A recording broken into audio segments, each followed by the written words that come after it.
Well, hello and welcome back to our final day of coverage here at the All In Classic. This should be a good final day of action as we got Mike Tyson's Punch Outs taking on Slides and J-Rod. Should be a good show today. Looking forward to seeing all the different teams and all the different action. Should be a good set of affair as we've seen these teams, all these players perform particularly well across the weekend. We're here at the Hollywood Hotel and Casino in Aurora, Illinois. And I'm looking forward to it as you see Benny Dersch walking up with an opportunity to get rolling on these 16s and then move over to the 15s. Benny and Mike have been playing pretty well together overall. They did take triples off last night to go hang out with the family. Adds on the 19. There's the swing. And here's the punch out. Not quite. Didn't hit the combo just in time. Chat, let us know who you're cheering for and what you want to see today on the dartboard, as I'm sure there's going to be some interesting matchups going on. We do also have coverage of our women's event as well. We'll be getting coverage of that in just a moment's time, as we will see Wallywood take on Najedlo and Kilmer in what should be another fun matchup as well. Mike trying to get it all done, and does do so in style with an 8 mark. It is going to be a best of 5 all cricket that we are looking at here.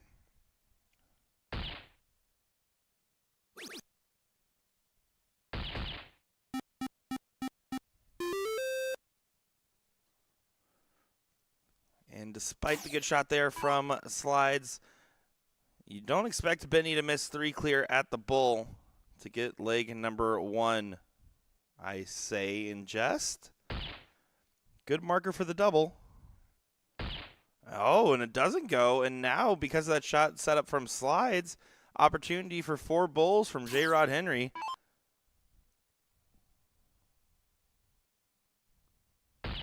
There's the double. There's a single, 1 more bull. Oh, and he yanks it. You saw Mike thinking it was going, and the disbelief that it doesn't. And Mike saying, "Thank you very much, Mr. J-Rod." So just 1 more bowl needed. And does go ahead and grab it for a 1-0 lead in this matchup. Everett and Tyler waiting on the winner of Booyah and Leonard Gates. I hate team names. Be in our other top 4 matchup. Had a good time playing in the blind draw last night. I did get knocked out of the blind draw in the 5th 6 against Mr. Slides himself and Laura. But me and Nick had a good time. There was 2 Nicks on our team, by the way. It wasn't just like me and myself. That wasn't like a weird compliment. 6 falls to 6 to get things rolling in this leg.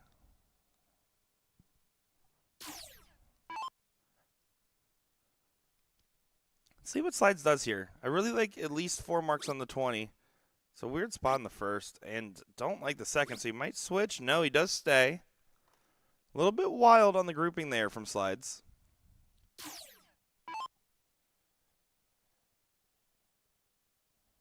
So Benny needs to dig deep. 1 more 19 gets the point lead. Finds a trip, is going to stay. And another 6 mark.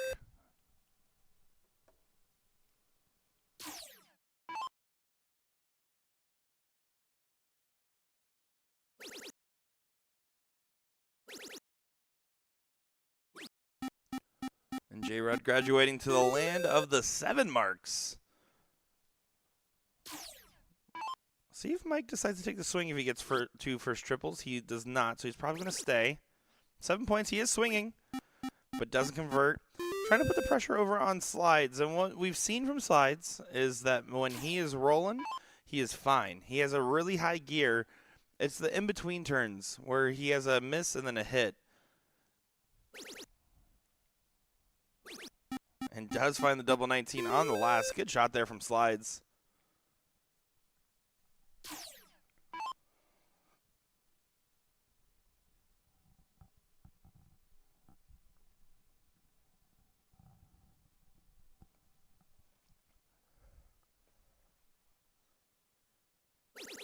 But he finds the first 18. It's a little bit of a tricky spot. You can see the dart kind of leaning back, and the flights are crossed.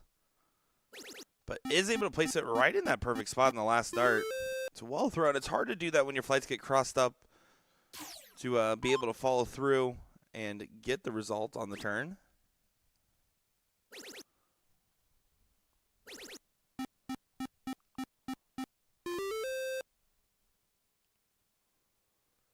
J-Rod does what he's supposed to do. Stabilizes the leg. Forces Mike down to the 17s for all three. And does convert on a 9, so now it's 41 points of difference between the teams.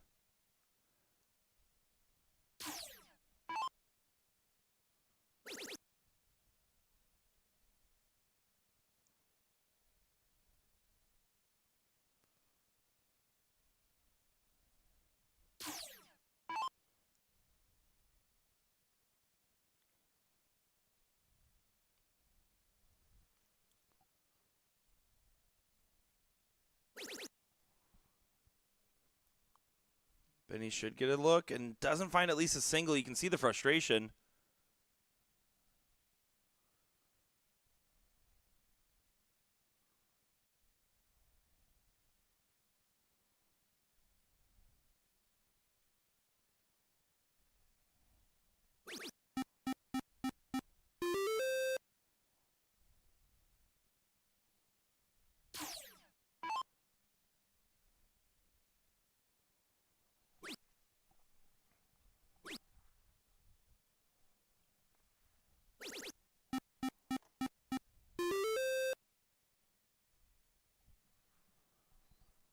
Tied ball game, but position now going towards Mike Tyson's punch out. Grabs 4 on the 17s. Folks, hope you're enjoying your Sunday. Let me know what you guys are up to over there. Anybody relaxing, having a fun day, doing anything? Yesterday was a lot of darts going on with the qualifiers going on, and I know X1 had a couple of streams going on. We had our own event going on over here. Wonder who's relaxing and who's still throwing today. Definitely feeling my energy levels as it's been a lot of fun. Had a lot of time to hang out with the players last night. It was really it's really rare that I get to actually play a draw-in event, so it was fun to be able to go out there and just hang out with the players and talk for a while.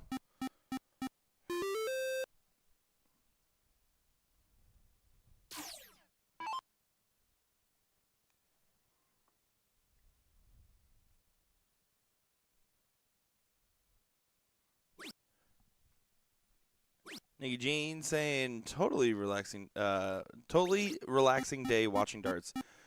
Good thing my relaxing day doesn't involve me reading very much because that was rough. Dylan saying recovering from my Saturday night of fun. Well, hydrate. Let's start there.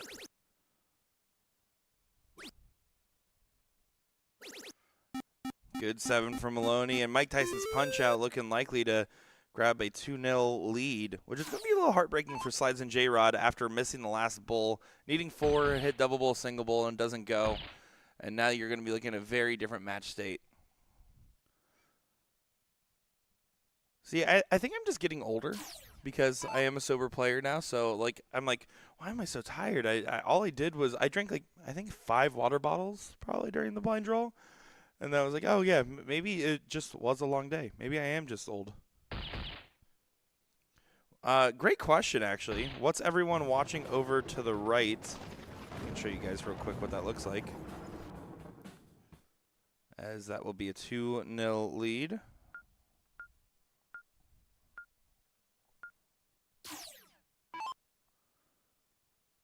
So, for those that can't tell what's going on and has not seen all the fun, the setup has been great. It's a big 7. But you can see, actually, it's the screen for the entire event on the live stream. They have a live feed over there, so that's what they're all looking at. They're all being able to watch all the fun and action in the room. So because of the size, it is a massive screen. A lot of them are actually, instead of watching the board, they're watching over there to see what the opponents are shooting. You'll see that also in a lot of PDC events. If you ever play on the stage, there's also the screens on the side where they can see what's happening as well. And so they'll you catch players kind of looking up and to the right typically. That's usually what that is. Yeah, it's a great setup that they have for us. It's been phenomenal.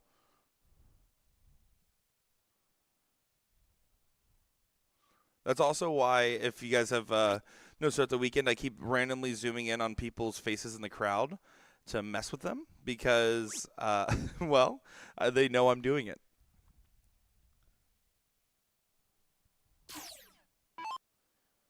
J-Red has a chance to stabilize his leg.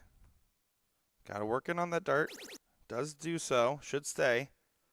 Oh, but only a 3, so this is going to be a big opportunity for Maloney.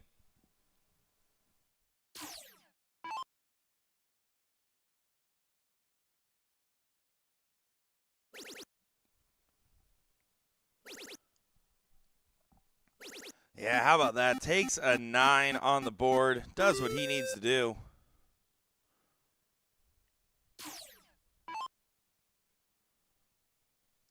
Again, we will be getting coverage of Wallywood taking on Nijedlo and Kilmer. Team Wallywood is the team of Laura and Blur.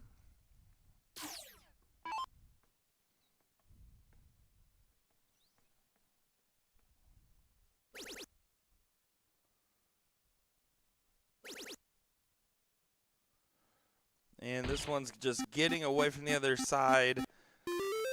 J-Rod's going to have to bet a number here as Benny goes up and leaves a 7 mark for the win. Excuse me, an 8 mark for the win. And he doesn't complete it. So Mike Maloney, trip 16, trip 15 double bowl for the match will be the shot he's being asked to hit. He's already throwing an 8, so it's just to maintain your average, Mike. There's the trip. Doesn't find the 15 and full butterfingers that dart.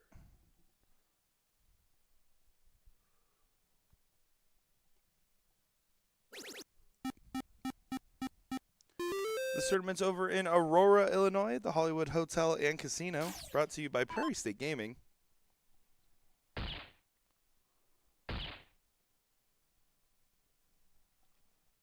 Yeah, Slide's not going to be happy. Just didn't get the darts going in this leg.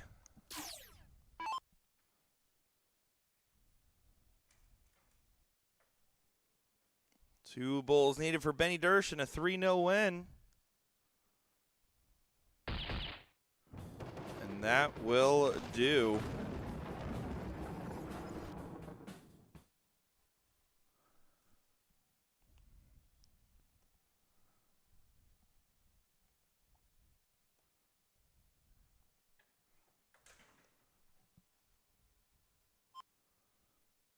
And here we are on the other side of this.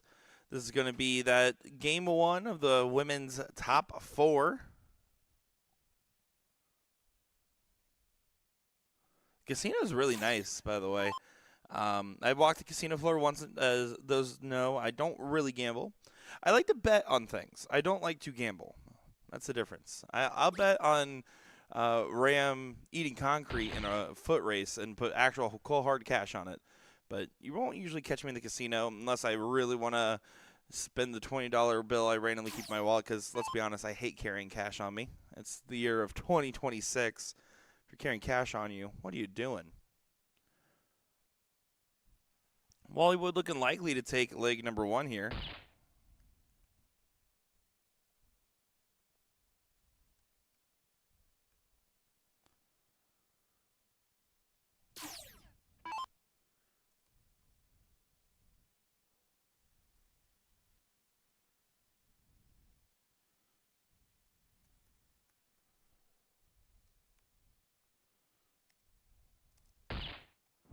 And they do, in fact, take leg number 1. It is a best of 5 here for our ladies.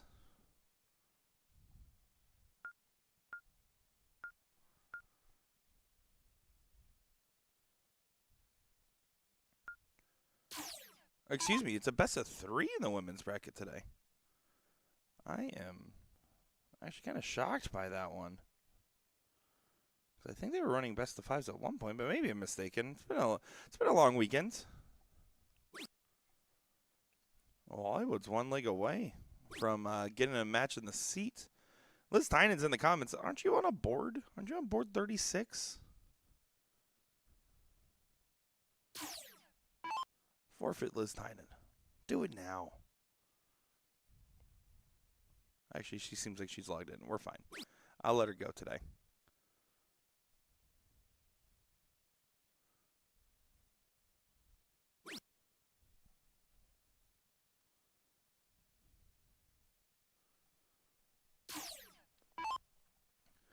Kelly Kilmer coming up. 2 marks on the 18, X on the 20s. If you find a trip at the 18 at any point, you do swing the 20 to contest the X. She is staying. Last one did take a look.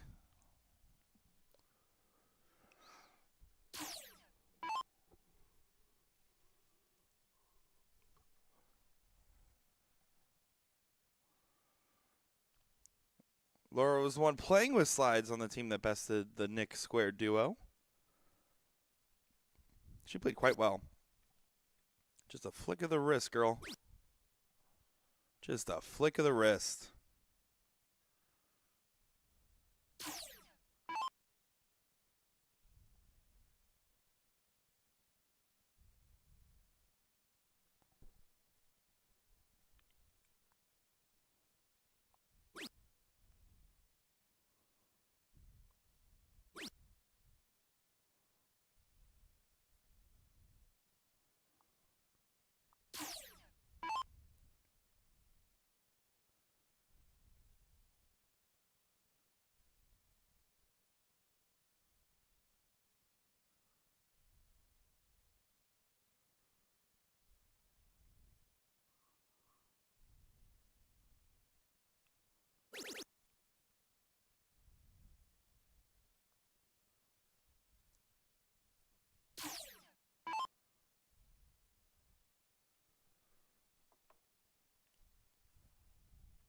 See what Kelly does in this situation. I really like being a little bit conservative. You're down a leg in a best of 3. Oh, and gets away from her. She kind of laughs it off at the 20. I just don't think you want things to get too risky because now Laura goes up here, right? If she hits a good turn or two, like they're up a leg, they can play a little bit riskier. They can play a little bit more free.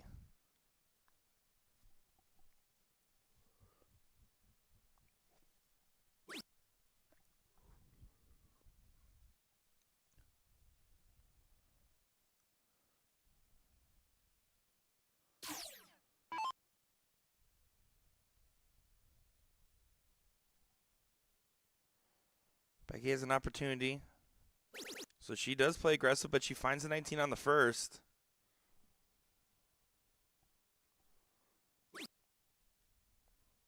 Grabs a single 17 on the last. So continues on the bottom of the board. See what Blur does in this moment. Got to start with 3 17s at least.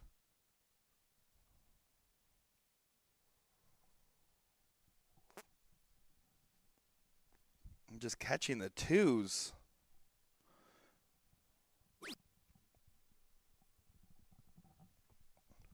Not going to be happy with it.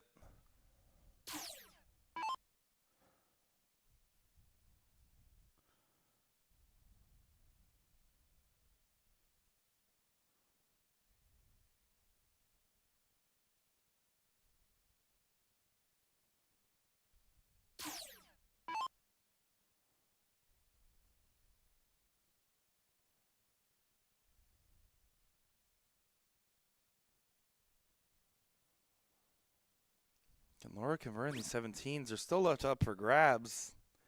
Leg has slowed down and gotten into a grind.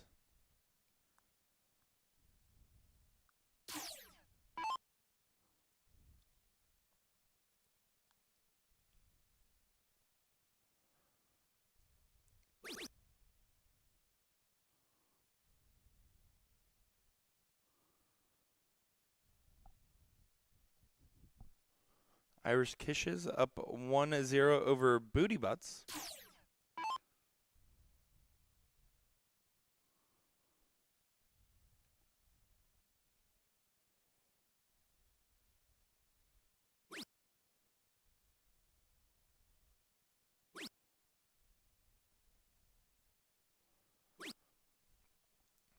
Blur does close the 16s.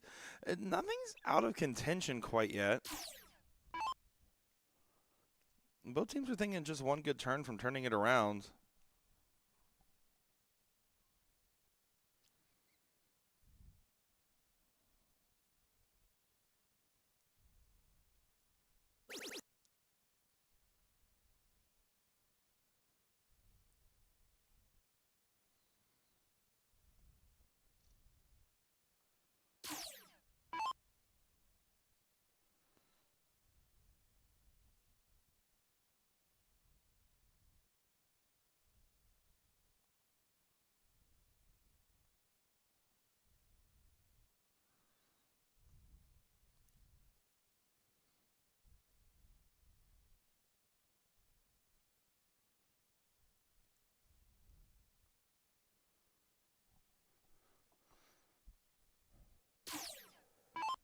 Still holding control. Njedlo and Kilmer keeping it close to the vest in this leg.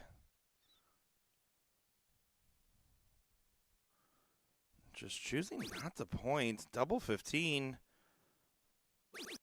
Double 15. She's like, I'll take it. I'm not going to be mad about it. I certainly wouldn't give it back. It said I have a 30-point advantage. That's 5-3 on the Bulls.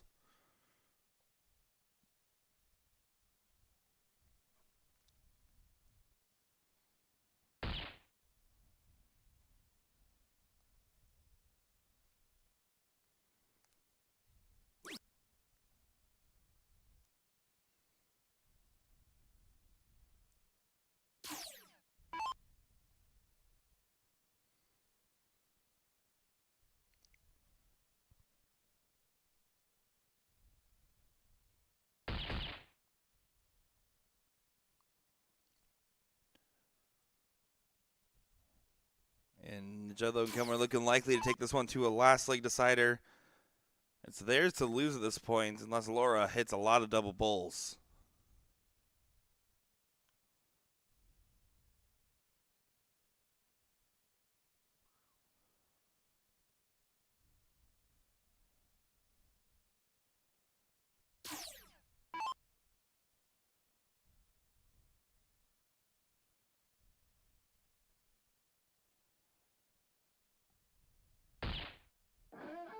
And there you go. It's 1-1 in this matchup.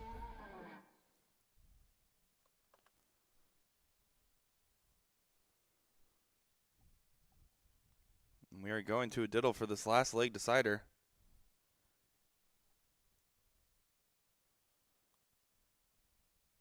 Oh, well outside. Laura's just going to laugh that one off.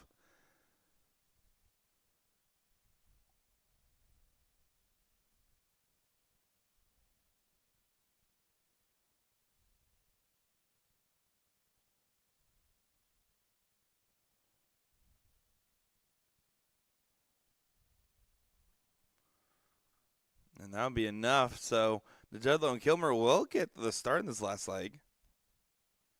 They were under the gun earlier. Now they have a chance to start off with control.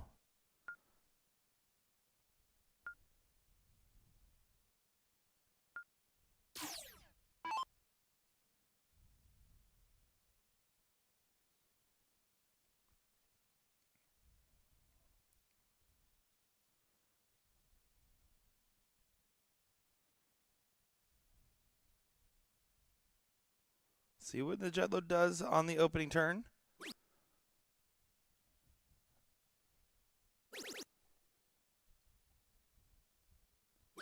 Starts off with a 5. Take that.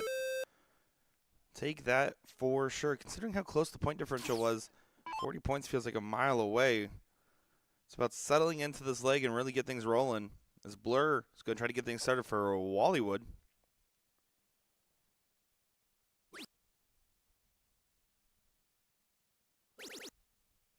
That'll work. Finds 5 right back. And we have a battle here in our last leg decider all of a sudden.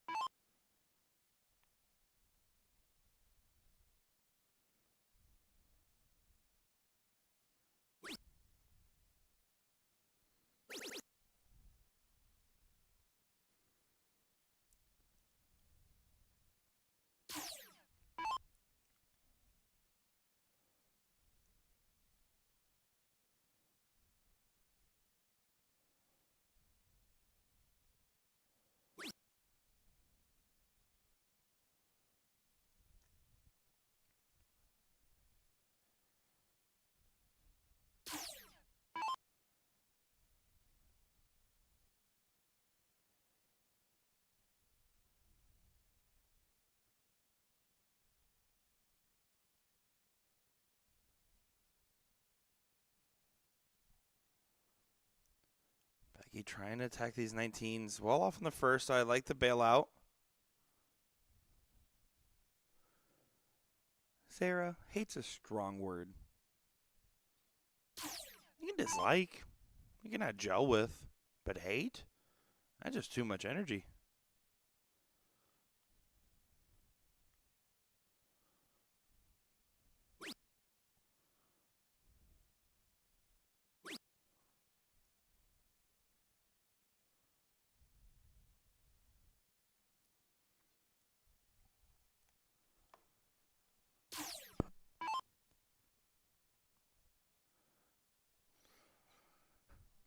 Kelly probably going to take her first at the 19. She doesn't like it. Go back up.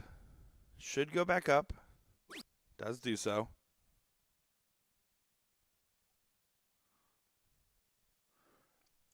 I like to think that it is something so impressive because I know I couldn't do it.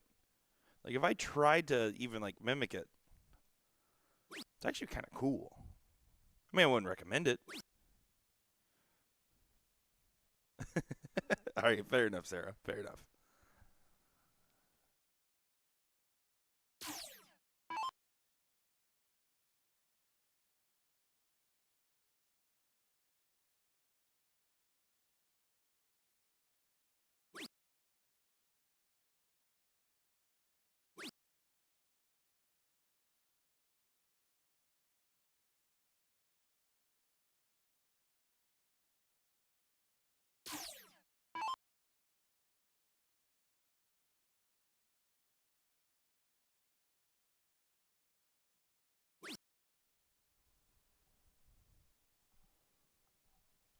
I'm surprised that Blur hasn't switched to the 17 just to get the second house. Because Kelly gets an opportunity now. 2 single 19s.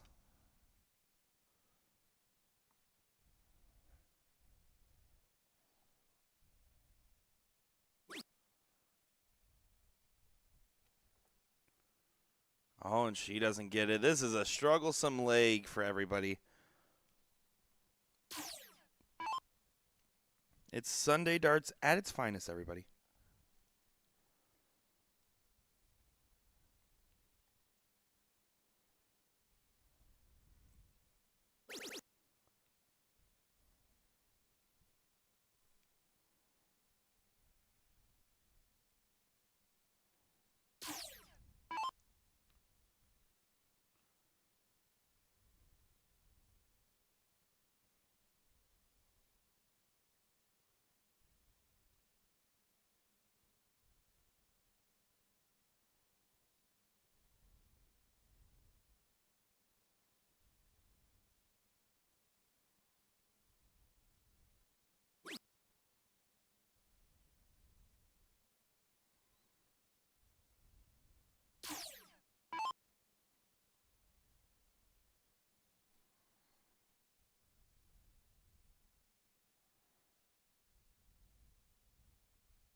So they're saying, what PBD average or NPR does one have to qualify for these? There's no qualification need. This is just a true level tournament open to all. Anybody can come over and play. No qualifications needed.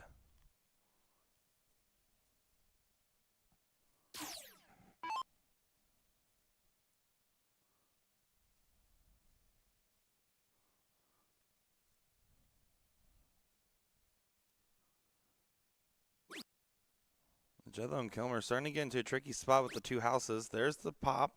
Should go back to the 20. Does try to. Doesn't convert.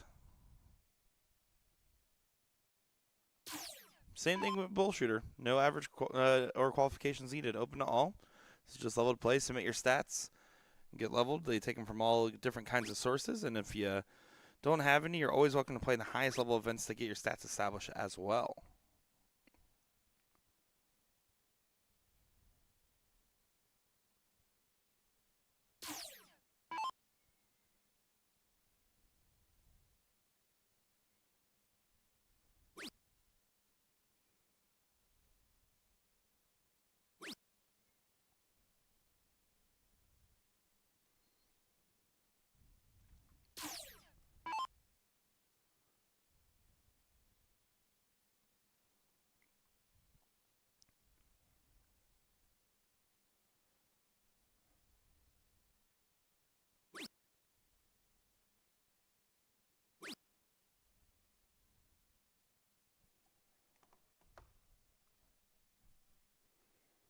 Nine-point game going into the twilight rounds. 18s are left open for grabs. 20s are available to point on. And anything's possible with a couple good triples. Oh, and just got away from her. Trying to switch to the 18. 3 big 20s. You don't get many opportunities once you're down to 16s to shoot the 20s with the point lead. Got to take a swing at least.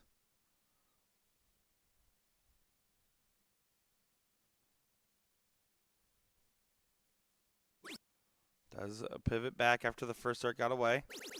Good find on the last.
Just the point lead barely regained. 11 points the other direction now.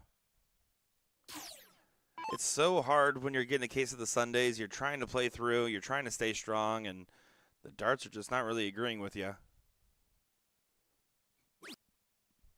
I don't mind this. Just change it up a little bit.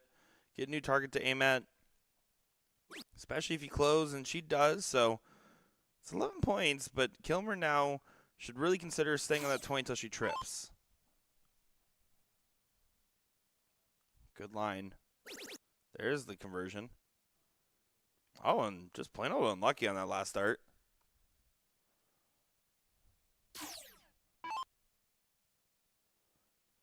We got another top 4 matchup in our level 1 men's doubles in just a second's time.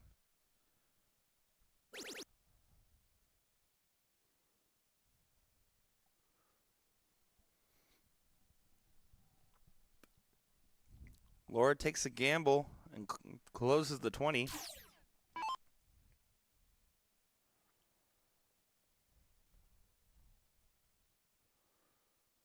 What does Becky do in a scenario like this? She is going to chase. 1, 2, 3 in the 18s. Does get it.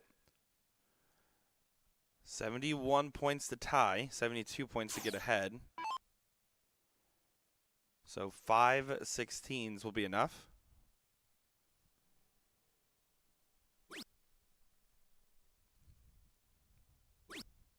Triple would matter.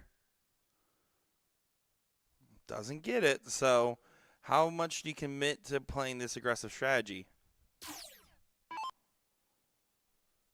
Safer shot is to start 15. Oh, that's an unlucky second. Just kind of completely covering that bed.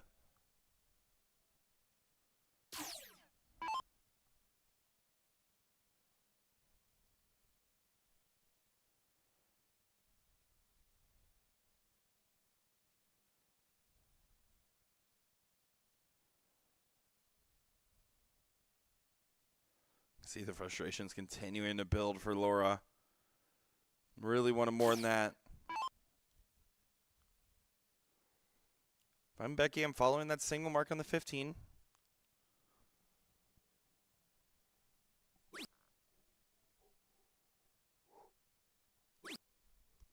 Now take the swing.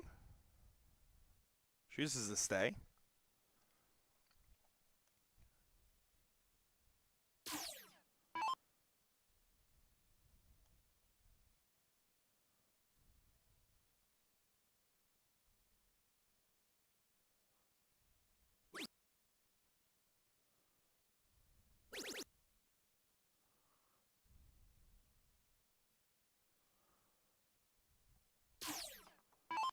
$25 points. Oh, there's the grab on the 15.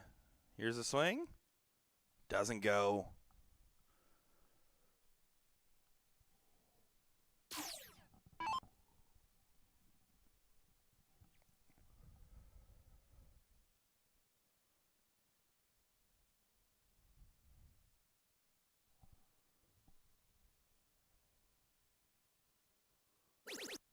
Good last there from Laura.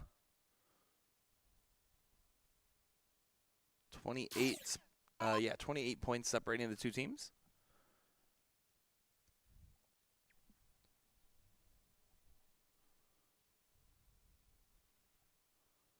Two 15s is the minimum line.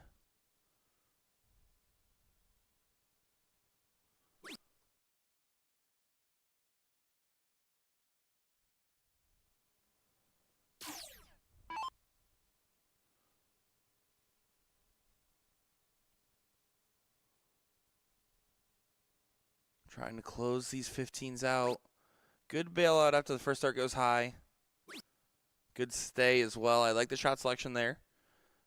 It's 45 points, so Kilmer can tie it on a first start triple. So you're really staying for 4 15s.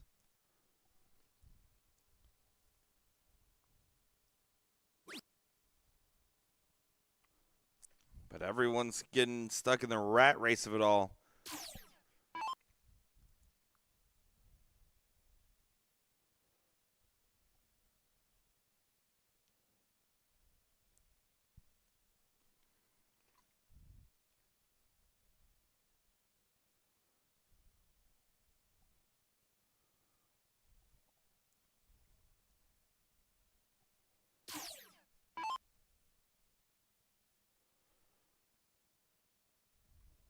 Who's going to hit the bailout shot for their team?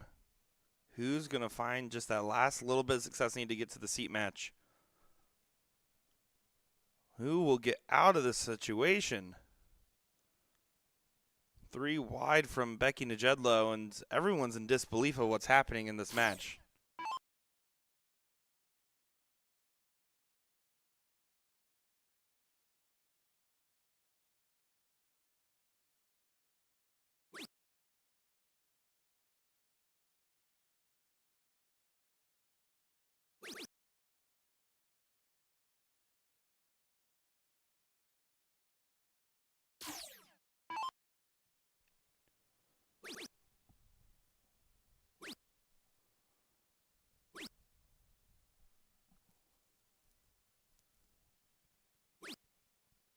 Good find on the 15, pushing off on the 16s.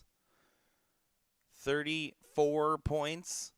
So that's 5-3 on the Bulls. So Becky really should play for the Bulls. Try to get a couple on the board.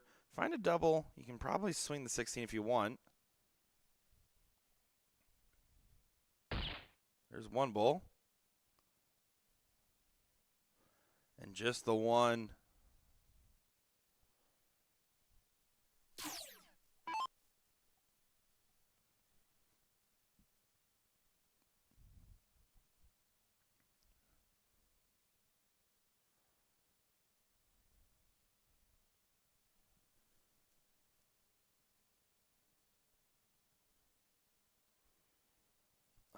doesn't collect anything for Blur, so now it's 4-3 on the Bulls.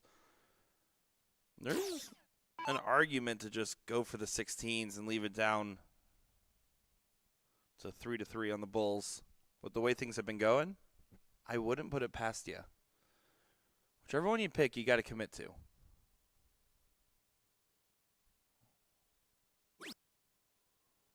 Yeah, wasn't happy with the attempts of the Bulls, so took a Hail Mary swing at the 16. First start, look for the Bull. If it doesn't connect, add points. Starting there is also fine. Whoa.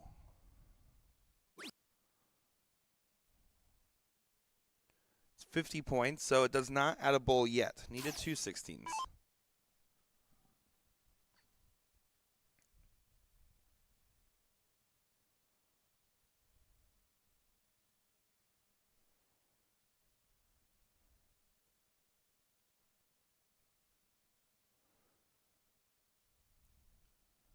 And Becky's just laughing at herself.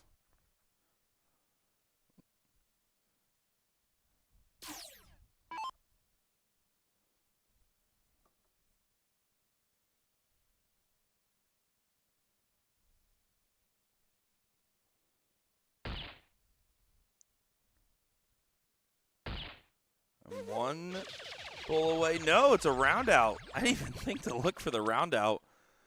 That's enough for the win. In very anticlimactic fashion. Oh my goodness. What is going on?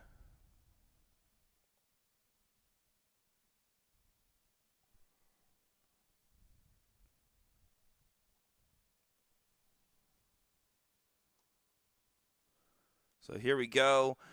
Team Booyah up 2-0 over Everett and Tyler so far.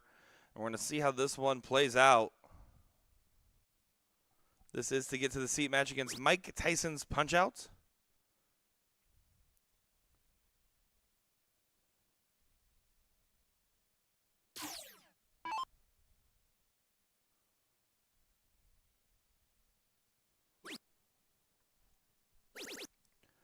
Jeremy Byrne had some good showings on the stream the other day. Gonna see how he does here today, playing with Bob McCoy. Our first look at Everett. So far, a good look at Everett.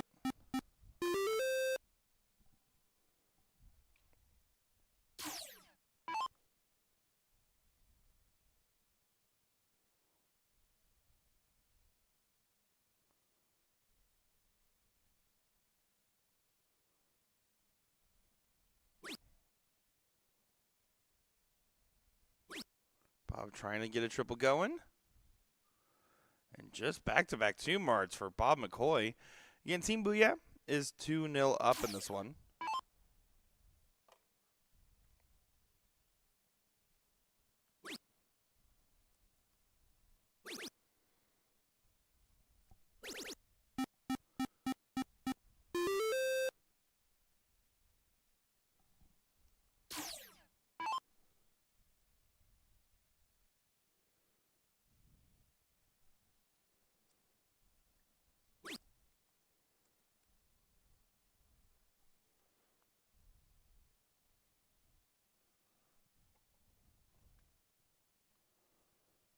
Jeremy moving well over. Jeremy does like hitting these like moves 7 yards away.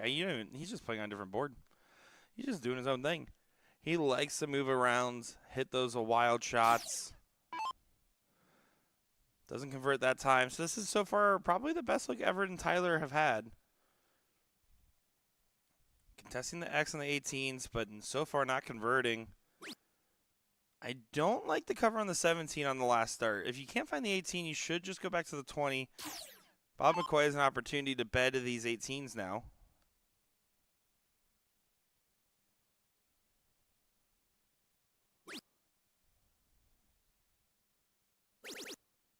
It's not going to be a bed, but it's going to be a solid shot. Find 7. That's more like it from Bob McCoy. Tyler played trips with Mr. Jeremy the other day.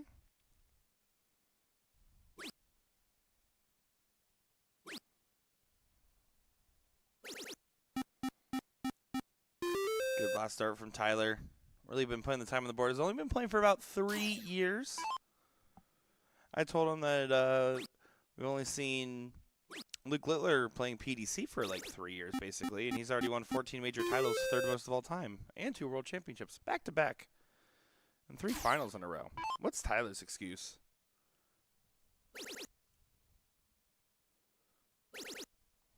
This is more like it from Everett once again on the 20s. Bob's going to have to stay 18s once again.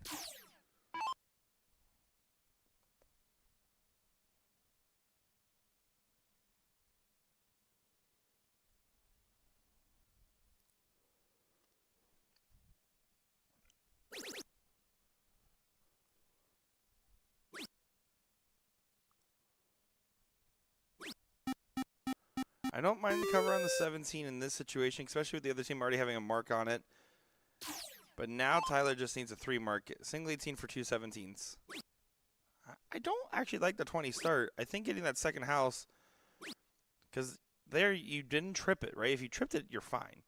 But now Jeremy gets to get a little bit of value out of these 17s.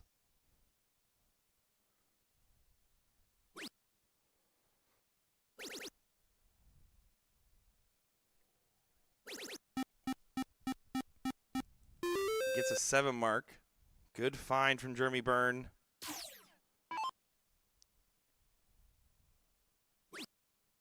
Single 17.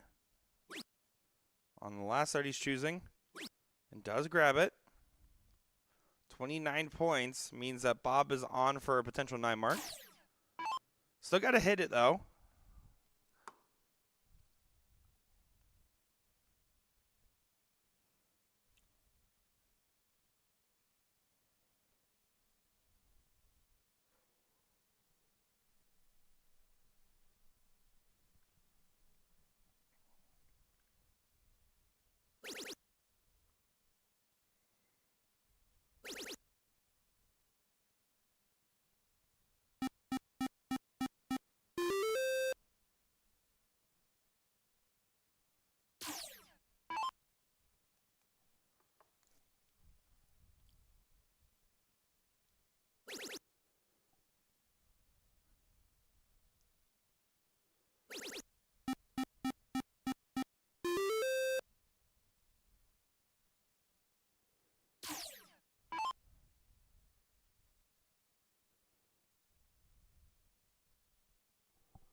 Oh, Jeremy doesn't collect. So good opportunity for Everett and Tyler really to get themselves in pole position to take this leg.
Oh, big miss on the last start.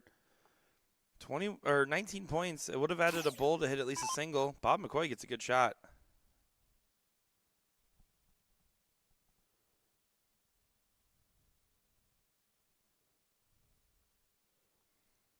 Four bulls and a single 16 for the match.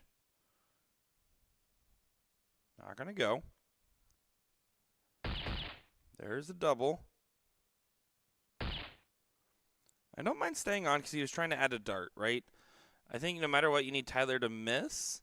But you'd rather him not be happy with the first bull and go back to 16s and try to set up for another outside chance. I don't mind it. But Tyler just doesn't want to miss. Does go ahead and grab it. Everett and Tyler get a leg on the board.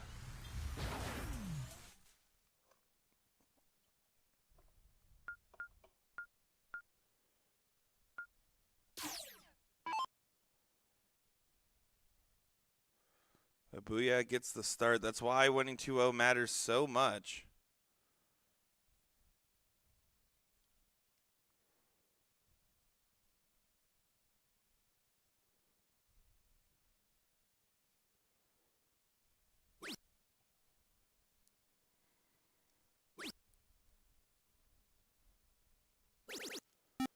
Five-mark start for Bob McCoy.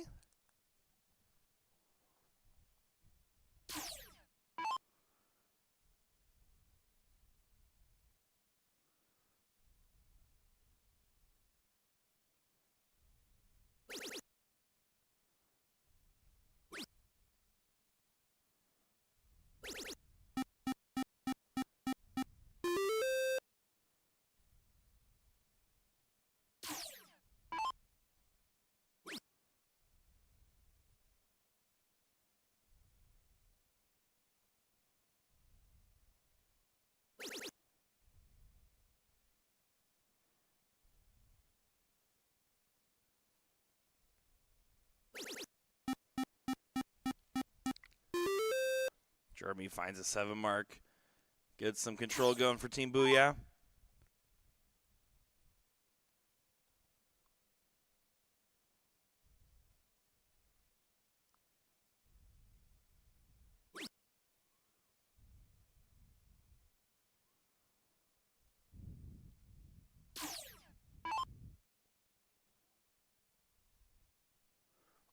And here's the chance for Bob McCoy to really make this matchup go in their favor.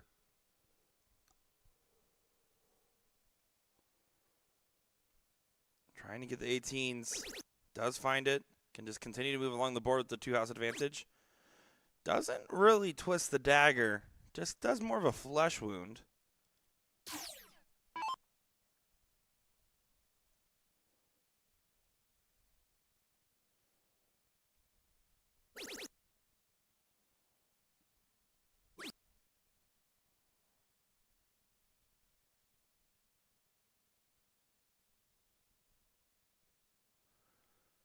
Jeremy playing really well so far. Misses the big single. So he's just going to go for a 2 mark. And he's going to be disgusted by it. Just absolutely disgusting.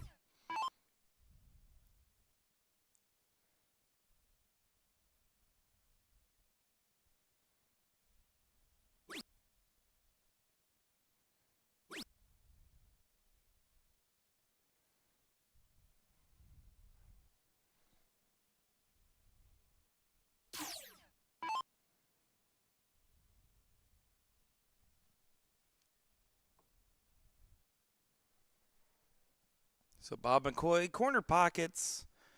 This one's starting to get out of hand for Everett and Tyler.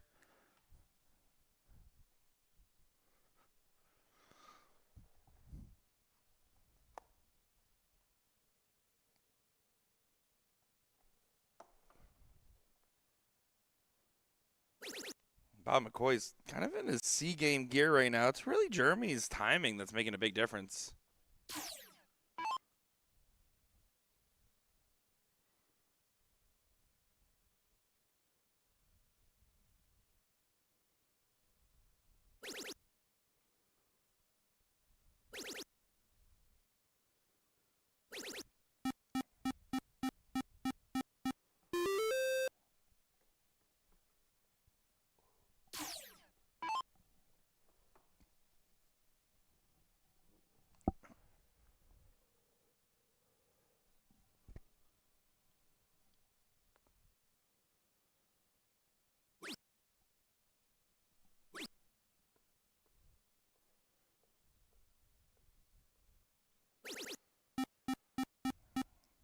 Good last start fine for Jeremy. Needed it.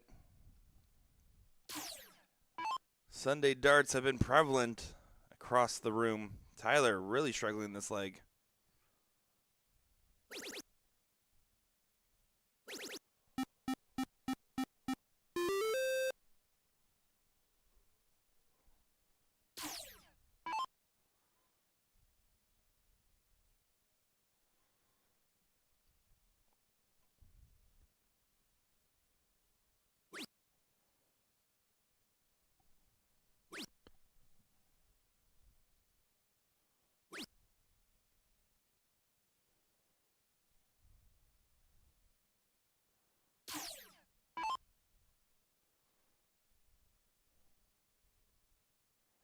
Everett, if you find a first start trip, can swing around the board.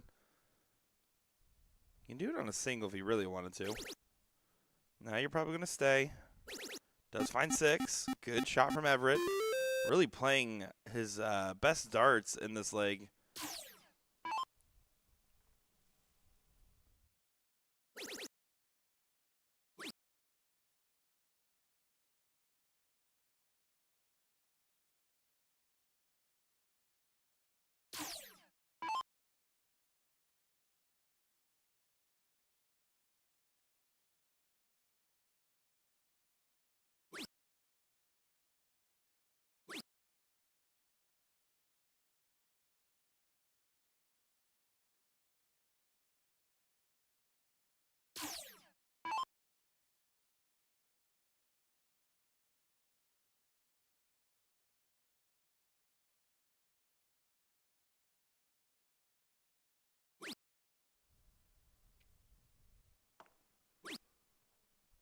There's the point lead by 1.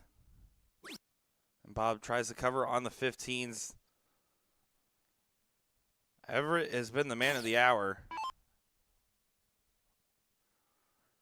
No matter what, you really need to find a first start trip to get options. There's a first start trip. He's not taking the swing. It's so hard because you really don't get many opportunities to shoot the 20 and 18. I think he keeps trying to set up Tyler and not reapproaching what the point lead isn't helping. 17-point game, and Jeremy goes for the close. Tyler's been struggling, so I think the inverse should be true. He points here, lets Everett take the big swing.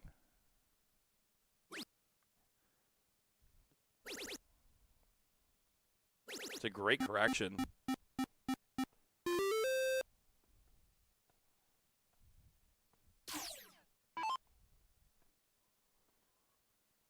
Bob analyzing the data. Needs 2 trip 20s or 2 trip 18s.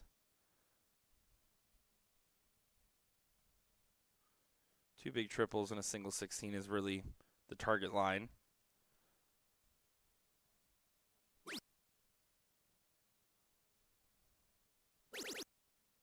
Might still pop it.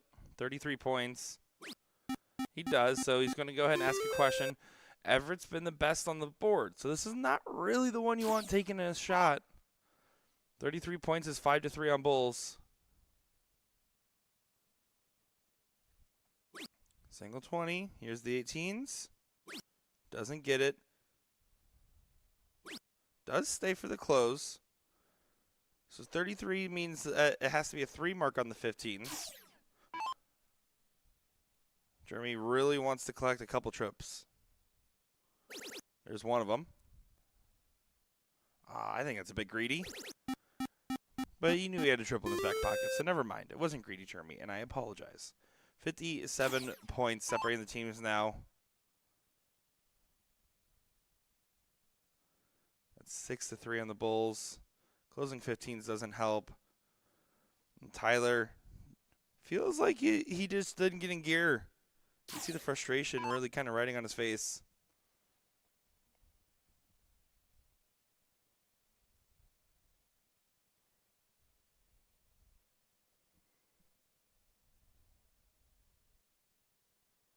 Everett really did play well, though. The best on the board in this last leg. At least seemingly last leg. If he hits 6 Bulls, just give him the whole match.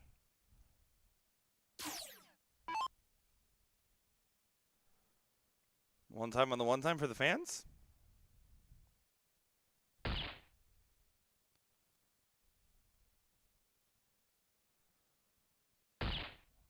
Doesn't happen. So Jeremy Burton to push it through.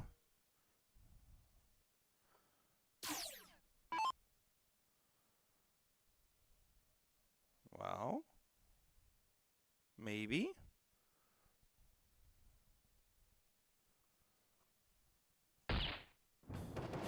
There it is. Better late than never.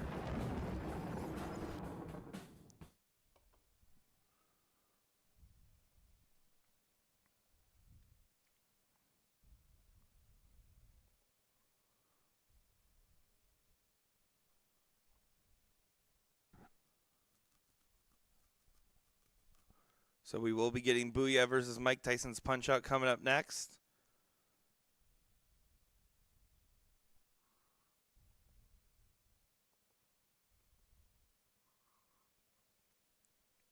Here we go. Leg number 2 of the Queen Seat matchup. Wally-Wood does take the first leg off Irish Kishish. Really make me struggle with the naming convention.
Sorry about that. My dog left the oven on. I had to go take care of that real quick. Back to it, looking likely to go 1-1 in this matchup.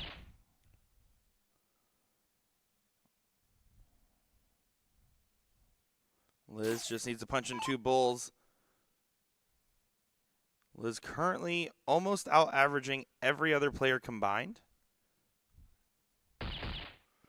The other player's averaging a 4.69, so almost single-handedly besting the other 3 players. She is showing what she can do.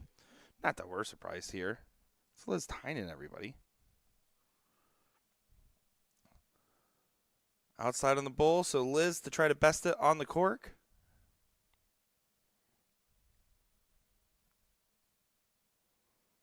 Just barely does, but does do it nonetheless.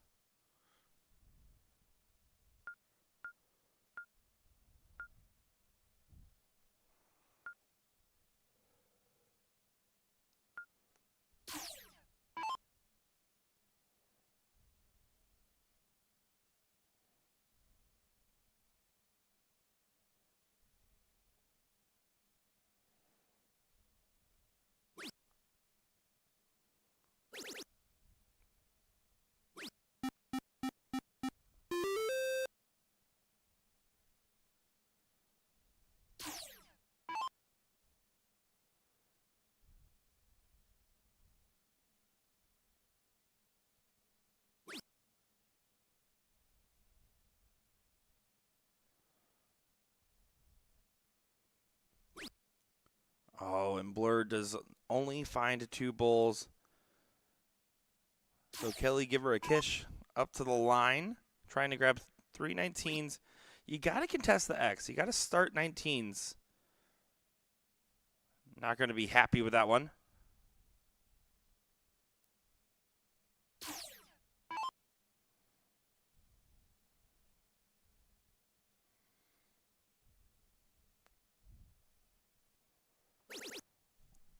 Laura, I appreciate that she's always casting a spell when she throws her darts.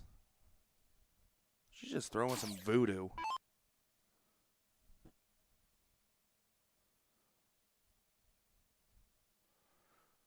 Seat match at level 1 will be coming up shortly. That's Booyah versus Mike Tyson's Punch-Out. Team Leonard Gates is currently playing Slides and J-Rod on the loser's bracket. Team Benny and Mike, which is not Benny and Mike, playing Everett and Tyler, which is Everett and Tyler.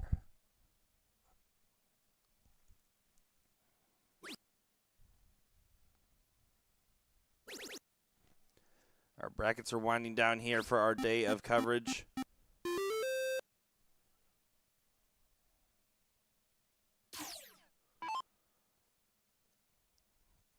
Kelly back up top.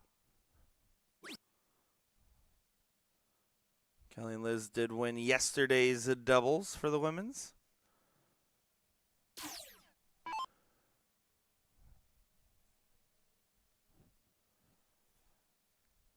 Liz has gone first place in singles, first place in doubles, second place in triples, trying to get a first place in this doubles to go effectively perfect for this weekend. Reagan has gotten second place, first place.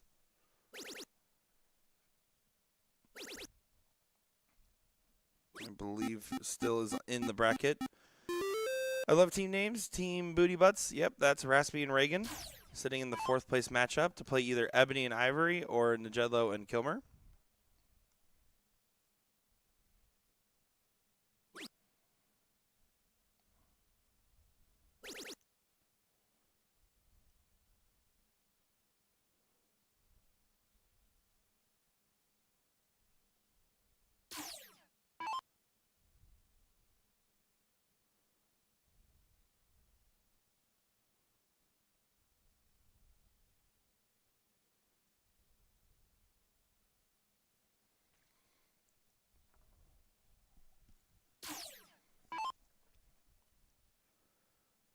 All right, Laura, what are you going to do in a scenario like this? Finds the first on the 19. Finds another one.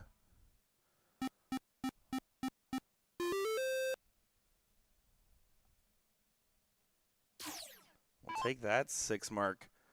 Liz now forced to stay on these 20s.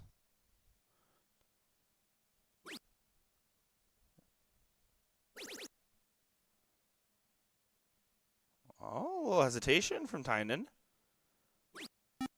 Broke her own rhythm. It was a good reset because the dart was executed well. It just doesn't quite convert.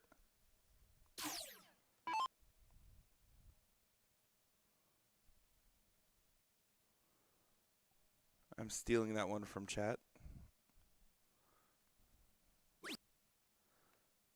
Don't worry, Ann. It's coming.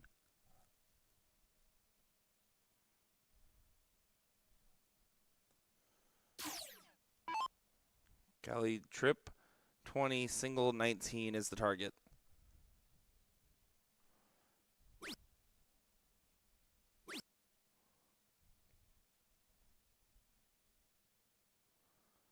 Laura playing quite well this leg.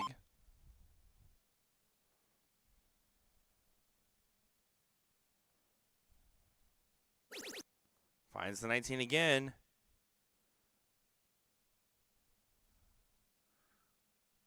And bippity boppity boo, that was a triple for you, Laura.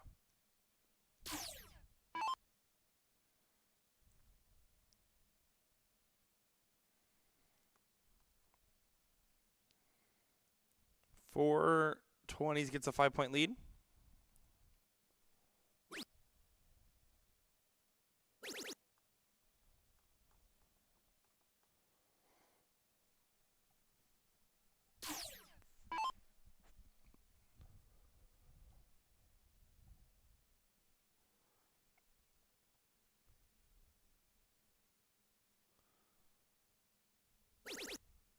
There's the 18 for Wallywood.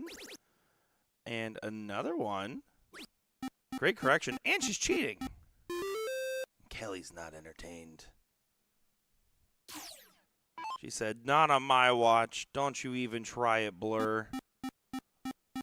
Don't you even think about it over there.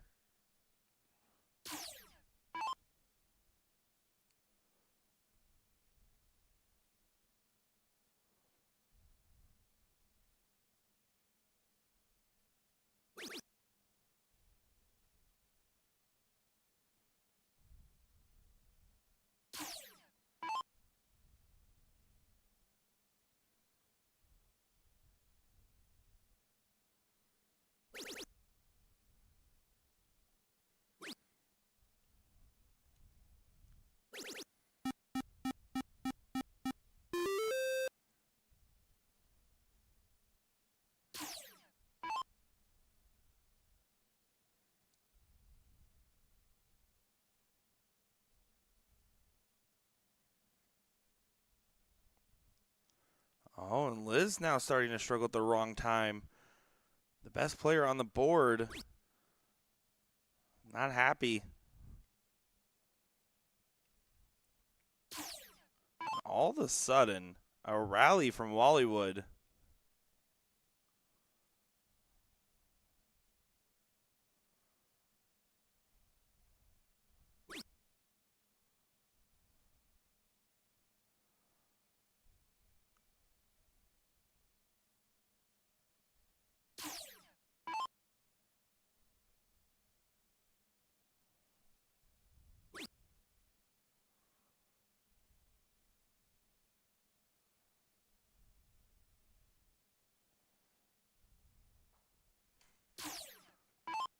Laura trying to get something going.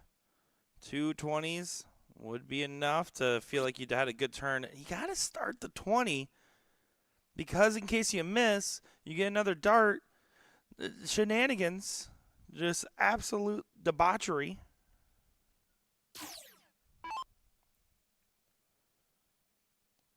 I'm losing my mind, folks. We need to do better. Do smart darts. If they're good or not, that's up to the dart gods. But just do smart darts.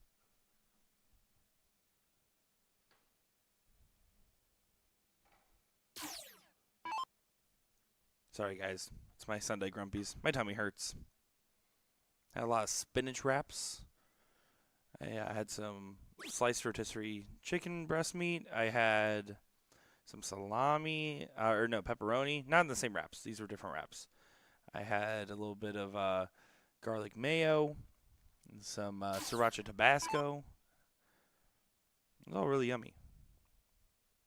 I also had some sliced corned beef, but I didn't really like it. I like it in general, just not like cold. That's why I learned. I want some turkey breast. I had some turkey breast.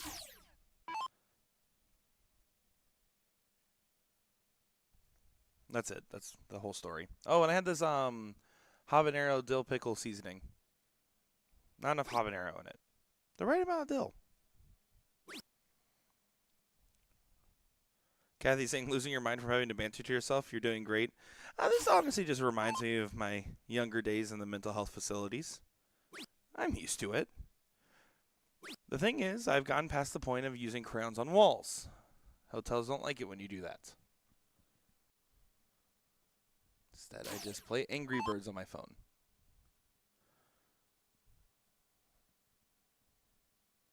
Contest the 17s. No, you might stay. It's not a bad line.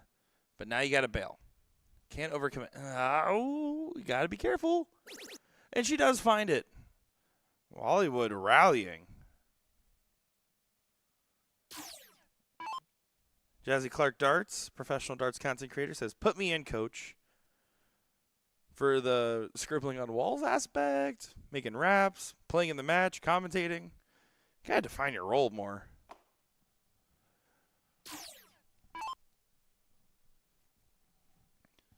Jasmine Clark, fun fact, it does like painting rocks.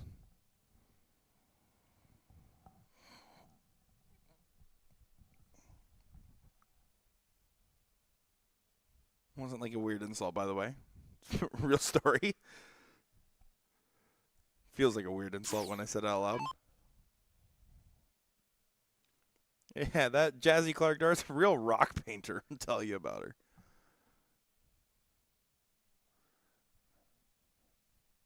All the above. I'm a Marine, so I might eat the crayons. It's okay. Porky always keeps an extra box on him. Some people carry Newports. He carries Crayola. All right, I'm done. I'm done. It's over. Today's a long day. It's been a great day here at the Hollywood Hotel and Casino. No crowns on these walls. Just some good darts being thrown, mostly at the boards. I don't think any have been thrown at walls. Things that you throw at dart tournaments. Darts, jokes, punches. All the things have been happening here at the All-In Classic. Brought to you by Prairie State Gaming.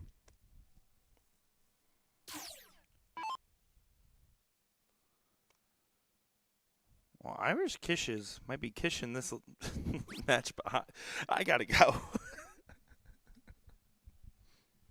I miss Will Stewart. I don't know what happens. Tommy, don't clip this. Last chance for Tynan to really get a saver shot in. It needs all she can get on these 15s. Gets a 1-point lead, and that's a big find from Tynan, so it's not over quite yet.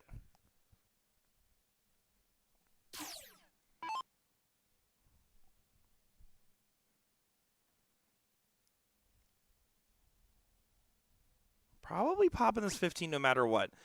You see that Kish is coming up with a low average, 1.44 behind. And here's the problem. So she just got the point lead. She didn't pop the 15. Kelly gets a couple darts to settle down. She statistically is very unlikely to close all three houses. I don't know if that was the best shot order.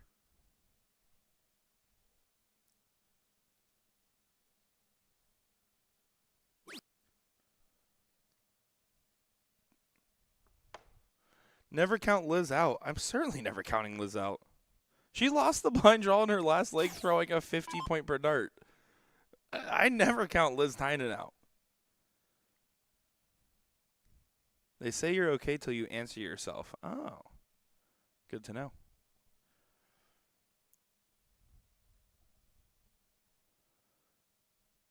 Austin asking a question. Austin the answer. If you don't know, you Not in the know.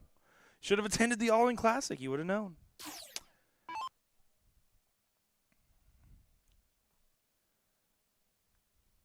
It's been a good time over there. I did check out the casino. I said that earlier, but I did want to let you guys know. I looked at the slips for UFC fights, but they didn't have the title card match I wanted on there. So I didn't place any bets. I did have bets on who I think would win.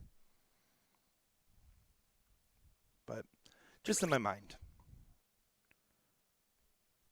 Close the 15. Thank you. And hits a bonus one for the fans.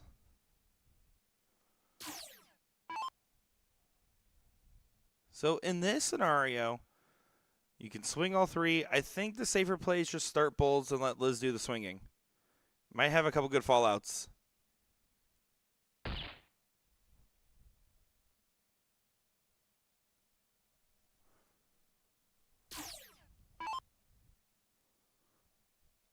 It's a little rough with having a 3-month-old. Nah, that's why they have firehouses. You just leave them over there. Clearly, I don't have kids, and that shows. I am looking to get into a pet rat. I'm going to train him how to do heists. And we're going to go steal cheese together. Double bull from Liz. Another one that gets the point lead. And unlucky on that last start. Stealing the cheese. How about stealing the leg? Trying to get back into it.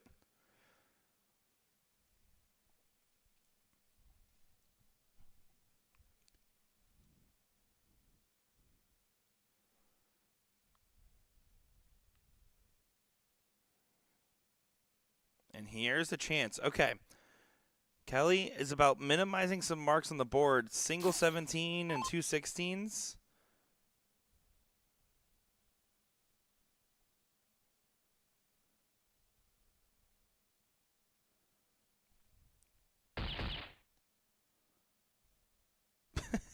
Shane Johnson. I'm not reading your comments.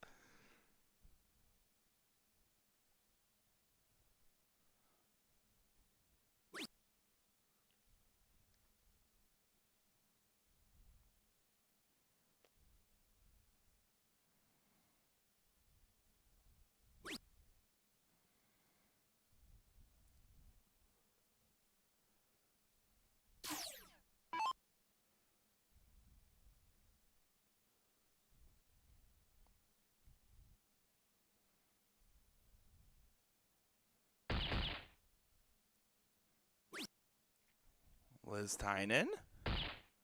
Making some progress happen. And wait a second. Hold on. She shouldn't have stopped at 17. It's round 25. Wait a second. Guys, this will be our second round out of the day. This will be our second round. 2 trip 18. Oh, no. They don't. None of them know. She needs 2 trip 18s or else it's over. Irish Kisses do win the match. Oh, my gosh. What is happening? It's over. It's done. The show's over. Irish Kisses. They do it. They do. It's our second round out. We've had 2 round outs already today. We've been live for an hour and a half. Guys, what's happening? I don't know what's happening anymore. I don't know where we are. Here we go. It's a seat match. It's game 2. Mike Tyson's punch out. 1-0 up.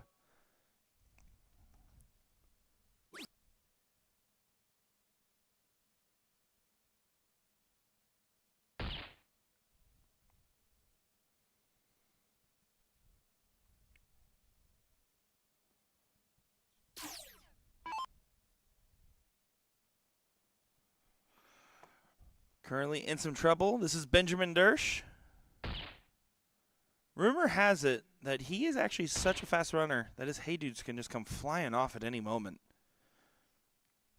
They don't have a lot of grip, but boy, do they have a lot of acceleration.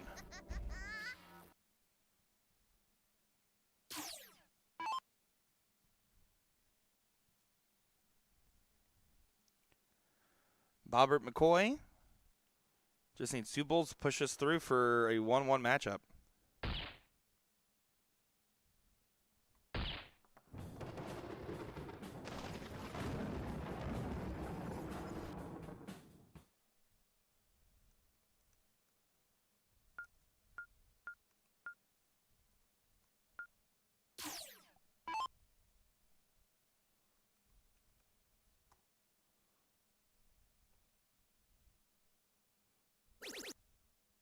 Remember, folks, it is a best of 5 here in our level 1 bracket. Mike Maloney punches in a 6 mark.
Jeremy trying to get things rolling. It's not going so well for Booyah.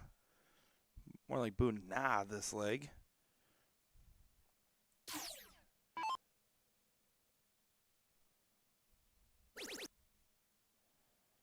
This is to get a spot into the finals.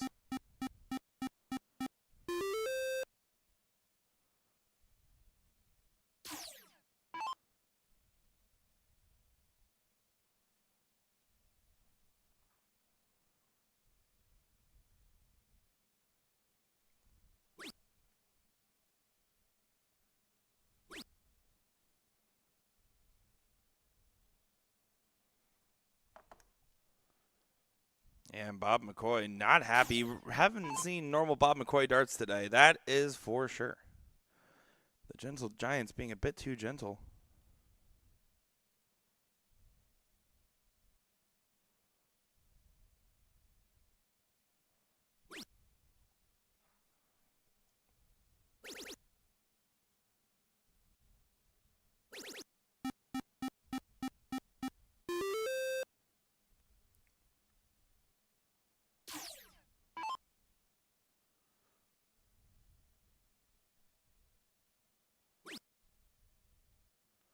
When will we be in Illinois again? I don't know if we have any other Illinois events left here for USA Darts this year. But I live in Rockford, and if you're aware of any events and want them to have us out there, I'd be happy to show up. This is an easy peasy drive for me. As Mike Tyson's punch-out really puts this match into a chokehold. 2-1.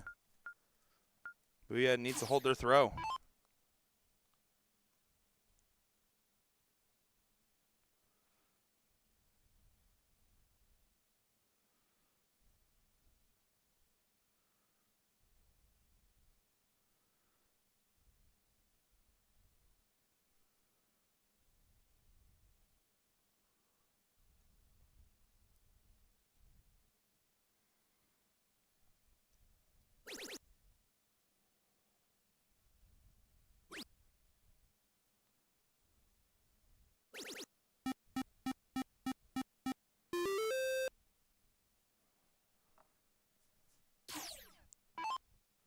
Bob McCoy, more like it, starts with a 7.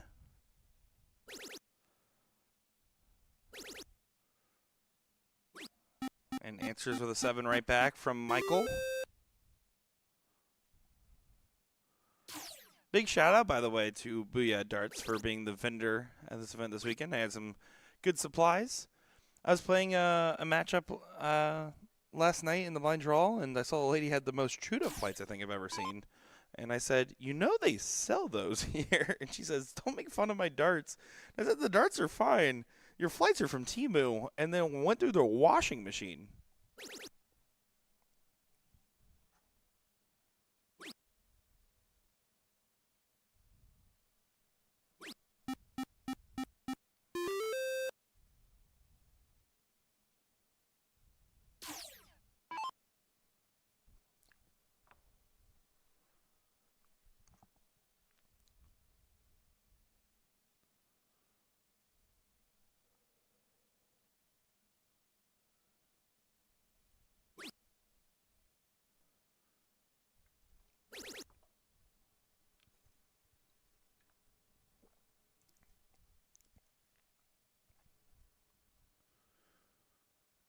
Bob finds 4 on the 20s.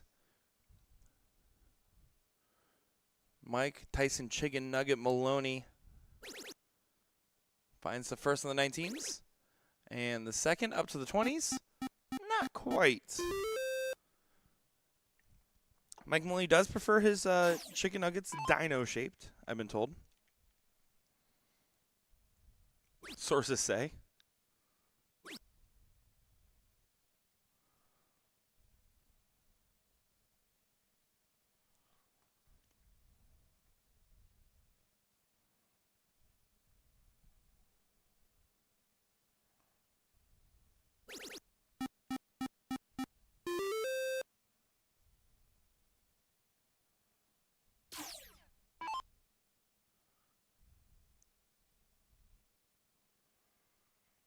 Good back and forth battle happening right now on these 20s and 19s.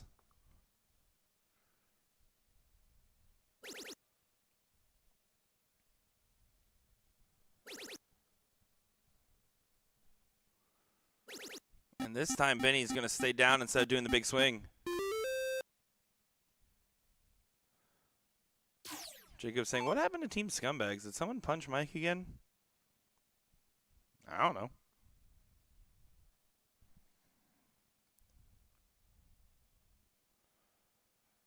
To be fair, Benny in high school used to go by his middle name Tyson, if you guys didn't know that.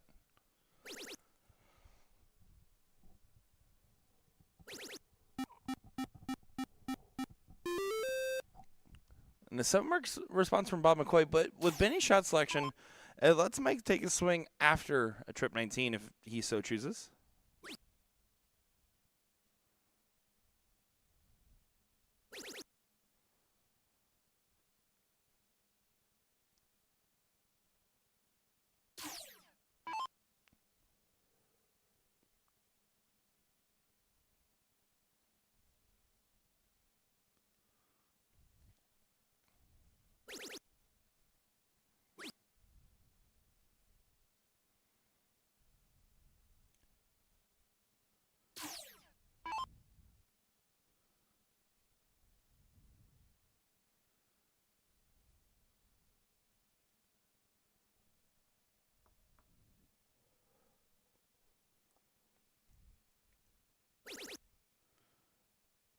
Benny's still finding success on these 19s. He's been playing so well this leg. Really, everyone's been playing pretty well. Jeremy, the strugglesome one, the bunch at a 4-3-3, which isn't far off the rails.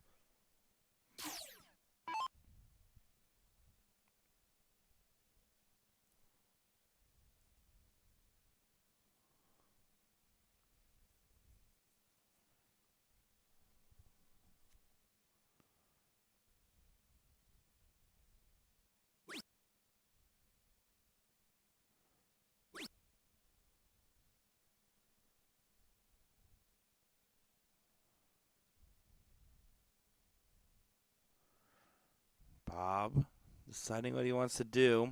He can move to the left side of the hockey to try to find the line on the 18. He can also cover to the 17s.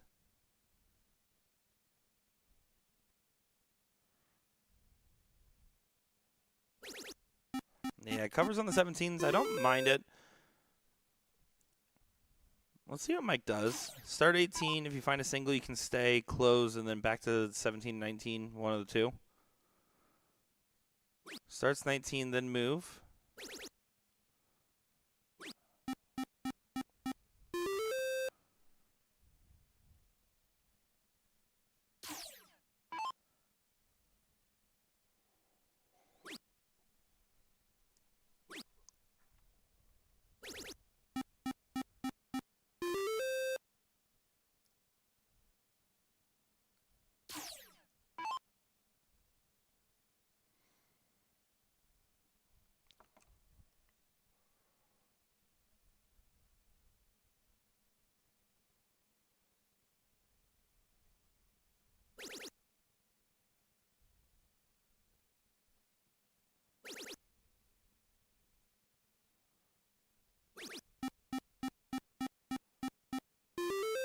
8 mark fine for Benjamin. Benjamin Tyson Dersch. It's a good shot.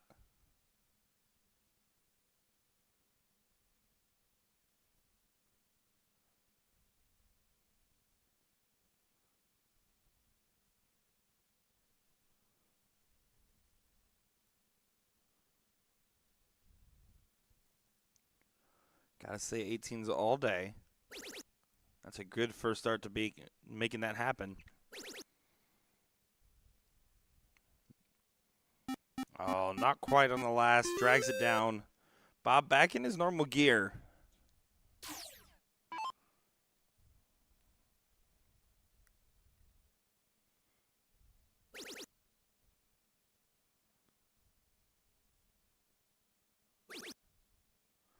Double on the last. Does convert for Mike. And now Booyah starting to have to hold on to hope. Keep the run going.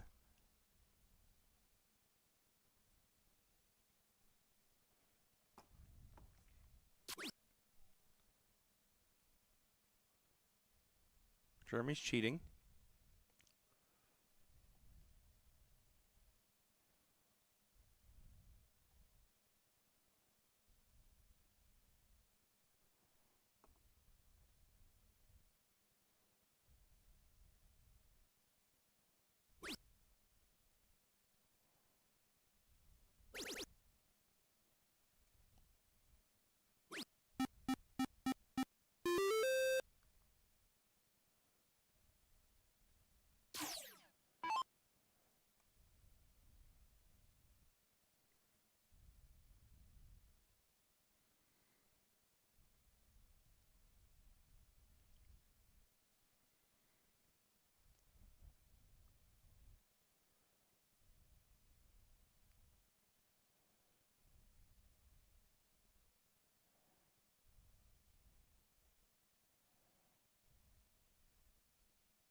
Yeah, and this is just about over.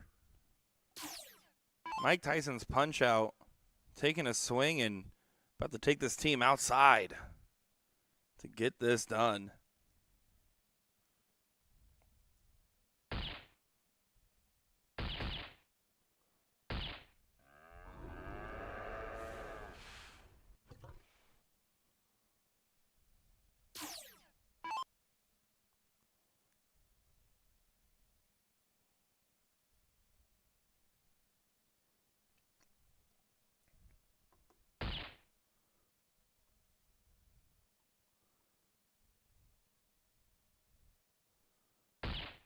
Benny once again coming to the rescue of Mike Maloney. Takes off his shoe. That was so impressive. That was ridiculous. That was what? My goodness. I can't believe it. Folks, we'll be back in just a moment with the third place matchup of the women's bracket. Don't go far, folks. It's USA Darts. It's shenanigans.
Without love in your heart, without love by your side, without love in your heart, without love by your side, tell me what you do.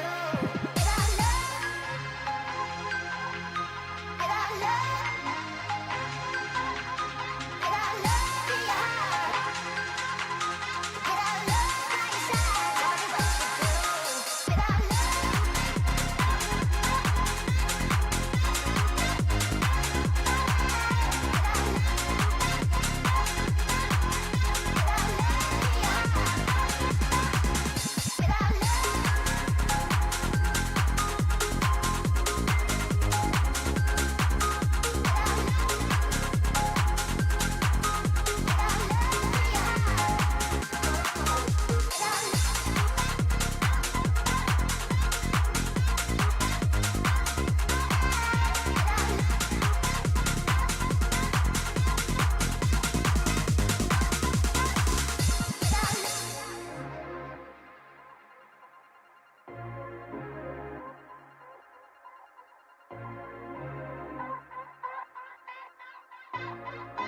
tell me what you do. Without love in your heart, without love by your side, without love in your heart, without love by your side, tell me what you do. Without love in your heart, without love by your side, without love in your heart, without love by your side, without love.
Welcome back, everybody, to our coverage of the All-In Classic in Aurora, Illinois at the Hollywood Hotel and Casino. We just saw a great first leg matchup. Right now, it's the third place match. It's Booty Butts, put it on a shirt, taking on Wallywood, also put it on a shirt. Booty Butts up 1-0 in this matchup. And, folks, some exciting developments. I heard that you guys were getting tired of all my nonsense, and I don't blame you. So is my therapist. So here we are. My name's Nick Teixeira, joined by the one and only Jasmine Clark from Jazzy Clark Darts. Jasmine, how you doing? That's me. I'm pretty good, doing pretty good. But the real reason I'm actually here is because I actually got a welfare call check for you, Nick.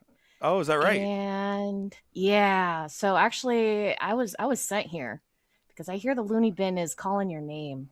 It certainly is. It's I have my name written on the wall in crown, as we figured out already. Only if it's green, please. Well, I'm excited to have you here in the booth with us, as we've been seeing some great matches. We've seen a lot of two particular ladies, Liz Tynan, who is sitting in the seat, and Reagan Boudin, who is playing on Team Booty Butts. I know you've been watching along in chat. I mean, what are your thoughts going on so far? It's been fun. I don't know much about Reagan. I've never seen her play, but the great Liz Tynan, seen plenty of her, and she's rocking the board. But it's been interesting to see the development of these ladies out here. Yeah, you get so many different kinds of personalities and talents, and especially an event like this, right? You're looking at inaugural events, so you don't know who's going to show up. A little bit of a localish crowd, some people coming from the Wisconsin area, and we've been seeing some unique throws and actions on the dartboard as well. But Reagan Boudin, who's coming up next, probably has one of my favorite forms of the bunch, and has been getting a lot of results. Yeah, her form looks great. I've been enjoying watching her throw. It's definitely the more stable one in the crew over here. Well, considering neither of us are stable, as Reagan does go ahead and hit a 6 mark. A little ray of black is what her shirt says, by the way. I think she stole that straight from your closet. Oh, that makes sense. I thought I was missing some clothing. Well, right now, this is looking pretty heavy-handed for Team Booty Butts as, man, I hate saying team names. But Laura, you can see frustrated there, just not putting it together this leg. It's hard when Raspy's throwing a 7, Reagan's throwing a 6-5, even if she was in full form. Yeah, it's hard to be in that position too, because once you start getting down on yourself, it's hard to pull yourself back up in that position. Yeah. So what do you do, right? When you're a player at the line and you're not having your darts work for you, how do you stop your head from shaking? Do you do anything in particular? Do you say any funny chants to yourself? Anything obviously PG that you could say? Don't tune into my lives because those are PG of what goes on in my head. No. It's just it's just really I think you taught me this. Instead of saying no at the line, you got to start saying yes. Sometimes that's the only way to stop you from shaking your head, because if you throw that one dart and you shake your head, it's like you're already set up for failure for your next two darts. Yeah, I think that's a pretty fair analysis and something I kind of forget to remember every now and again. Forget to remember. I don't always remember. Forget That's to probably this is Sunday commentary at times. That's why we brought in the Sometimes you gotta be like professionals. Reagan. That's why you gotta be like Reagan and step back from the line and just reset. Yeah, you know what? If I could throw and be more like Reagan, I would have a lot more trophies on my shelf. Instead, I got a lot of Kirby statues on my shelf actually. Not trophies, just got There you these go. little guys. Just little guys. Some Kirby's included. Well, Raspy has really found her form. It's so funny because the way she throws, I haven't brought it up this whole time. She's like, I heard you brought it up. I was like, no, the YouTube comments brought it up. But she throws with the wrong foot forward, if you've noticed. And yet Oh yeah. when she's feeling it, she really can get some good results, as we're seeing at the timing of leg 2 here. She's really pulling that those shots in for her right now. Yeah, the females here, though, I could tell you, tightly knit, so much respect for one another. There's something pretty cool about the women's side of the game, I would have to say, with that. I would agree. We really all do come together when we go up there and shoot, especially on teams. It's usually a big. It's just a big fun time out there. Yeah, and meanwhile, you see these guys and you think, man, they are so grumpy towards one another. I don't know if they are even friends. There's no crying in darts. Oh, it's a baseball reference, but it's okay. Well, it's still a win there. Booty 469. Butts does go ahead and get it. And yeah, look at that. That 4.64, just getting over the line with a 4.0, combined 8.64 average. And the Booty Butts will bounce back to the final. Nope, that's not the line. I don't think that's what we should do. They'll begin their rematch with Irish Kisses. And coming up next will be the finals. We have another final. Every final has been with Reagan on one side, Liz on the other. So far, 2 have gone in the way of Liz, 1 in the way of Reagan. We're going to have to wait and see if it will change directions. You can see everyone just having a ball over there. They're just having a grand old time, That's what aren't it's they? about. Yeah, that's what it's all about right there. Well, let's go ahead. We'll take a moment. We'll step back. We'll get set up here for that final match and get some more darts coming your way. Don't go far, folks. You're watching USA Darts. Nick Teixeira, Jasmine Clark on the call. And we'll see you in just a moment's time.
And now it is time for the finals. It's Booty Butts taking on Irish Kishes.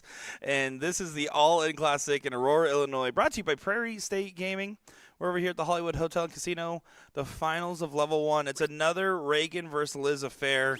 This is the same matchup we saw in Doubles 01, and we're going to see if it goes a different direction as Liz is holding the seat and trying to get it done here. My name is Nick Teixeira, joined by the one and only Jasmine Clark from Jazzy Clark Darts on the mic. Jasmine, what's your thoughts going into this match?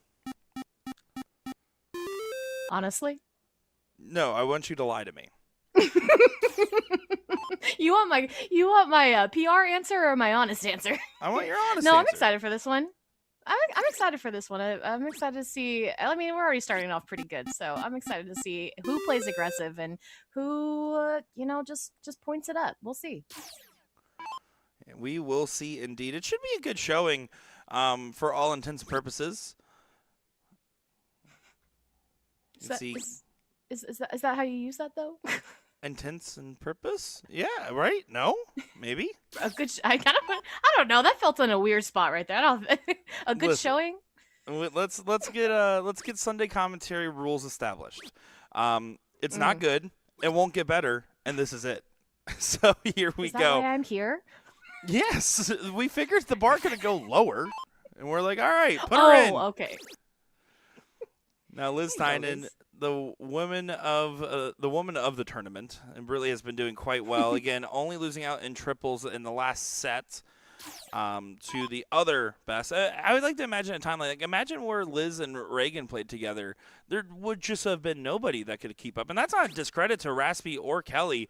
They just have been on a different level most of the time. I say as Raspy's really found her form in the third place match, and now. I don't hate the form.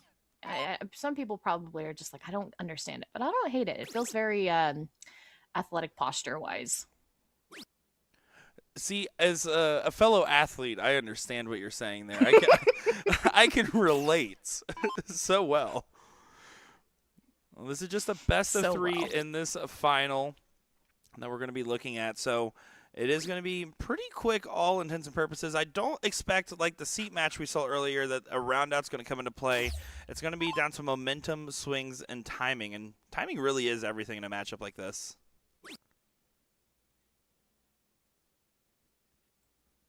Big walk-off from We'll Liz see there. how she resets though. Yeah. Yeah, how do you are you able to regroup quite well if you have to walk off the line, or is it you one of those players that prefers to be in the moment, in the momentum? No, I have to walk off. If it gets to the point where I get to that, we're walking off. Full reset, deep breath, restep back up to the line, redo your whole routine. Your small routine, but it usually works really well. And a power close on the last start there from Raspy. Yeah, I would have to imagine, Jazz, that you in the last year, I mean, going from just random person in a dart hall to really trying to work, getting your pro status on the Bullshooter Tour, and continuing to try to improve your game. I mean, what lessons were the easiest versus the hardest to learn for you so far? That's a big question. I'm full of them. It's difficult to find the best and the worst, or it's more on the aspect of just really exposure therapy, being out there and going to these tournaments and playing them, and then learning where your limits are, and then one, either testing those limits, or two, learning how to slow yourself down to stop aiming for the triples and just give it a good 1 2 3. That was the hardest lesson to learn, is stop aiming for the triples when you are struggling and just put three simple darts in. That'll get you all the way. Yeah, especially you got to play the average game a little bit. When you're settling yourself into legs, sometimes you just need to settle in and grab a good round, right? A nice, solid close. Mhm. I remember I was playing the blind draw last night, and I threw the first dart, the trip 19, and it dropped well into the single, and my job was only to close it. I was like, well, these are about to be the two fattest singles you've ever seen. Wow. What a round.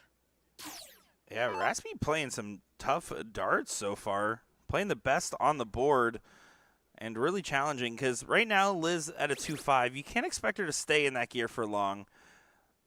No.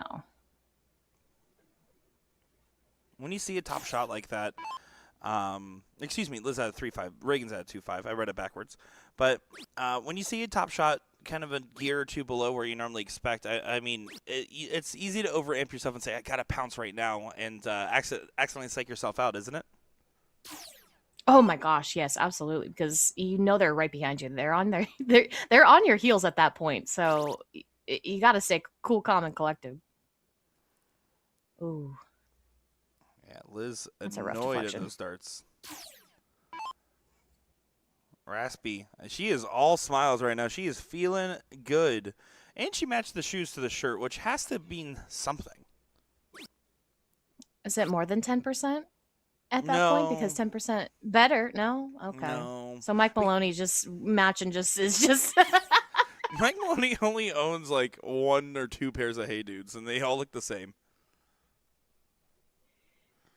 We are seeing the team of Benny and Mike, which is not Benny and Mike, taking on Team Booyah, which is Team Booyah. That will be going on the other board. They have not started yet. That's the third place matchup of level 1. Team Benny and Mike, I believe, is Nick West and Dan Burke, and Booyah being Jeremy Byrne and Bobbert McCoy. And then we also have the level 2 bracket a little bit further back, so we will probably get some coverage of at least the third place and final, probably final at minimum. They're currently playing the fifth six.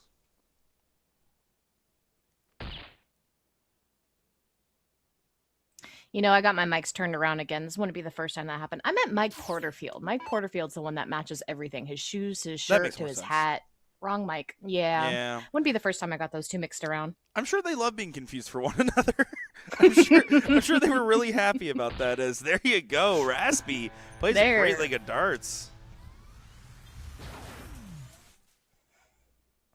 All right, you, Jasmine Clark, are in the women's doubles final. Congratulations! And when you're in that final, you're trying to get yourself amped up, and you know you have to double dip the team that has been beating you in every final. I mean, how much does it mean to you to get that first leg on the board? That first leg is everything. It Why? kind of gives you that moment to be able to like, you settle down. Then it's not in a complacency mode. It's in a okay, breathe. Now just play your darts. You got the hard part out of the way of the anxiety ridden leg. Now it's just time to ride that momentum. Reagan's frustrated, right? She hasn't found the same gear that she was just in for most of the weekends. Raspy's been rising to the occasion. I wonder if she can stay in that gear. Kelly has done enough, and we saw that in yesterday's doubles. Is she going to win the league single-handedly? Absolutely not in the cards on the average leg. What is consistently supporting and setting up Liz. They've been playing well together, and she made a post yesterday talking about like when a legend asks you to play, you always say yes, and has been enjoying this opportunity fully. And that's such a true statement. When a legend asks you to play, you say yes? Yeah. Oh, I'm sorry, Lake Erie Classic. You have to deal with Jasmine Clark soon. Oh, we might make a. You know, honestly, I think the only reason I'm not there this weekend is because I actually didn't know about this event. So Well, I have a weekend off. It feels weird. a weekend off as you play your qualifier and doing everything else. And, to the All-In Classic, it is the inaugural event, so really hoping to have a strong year, too. There's a lot of people that said, I wasn't fully aware or didn't know I could play because of the leveling and averages. Now you know, and you should make a run out here because I can tell you the players in the room absolutely having a good time. I mean, they're just throwing their hands in the air and at each other and everything else. I mean, they've been having a good time here. Great time. Sounds like I've missed out on a lot. You certainly have. Like Nick Teixeira and Nick, last name starts with an R. Sorry. Because you don't remember? No, it was like too many letters. Hold on. let me Oh. pull it up real quick. What a Hold third on. dart. Hold, please. Yeah, Jasmine, you just talk about the match. I'm just going to look at random stuff here. That's just what we need is me commentating on the actual darts as a baby dart player myself. Well, Sean Green's never won Oh, anything, and he turns commentates. Oh, he's about to lose in singles league too. Take gonna that, happen. Sean. Oh, there she is. Oh, I love the aggressive dart.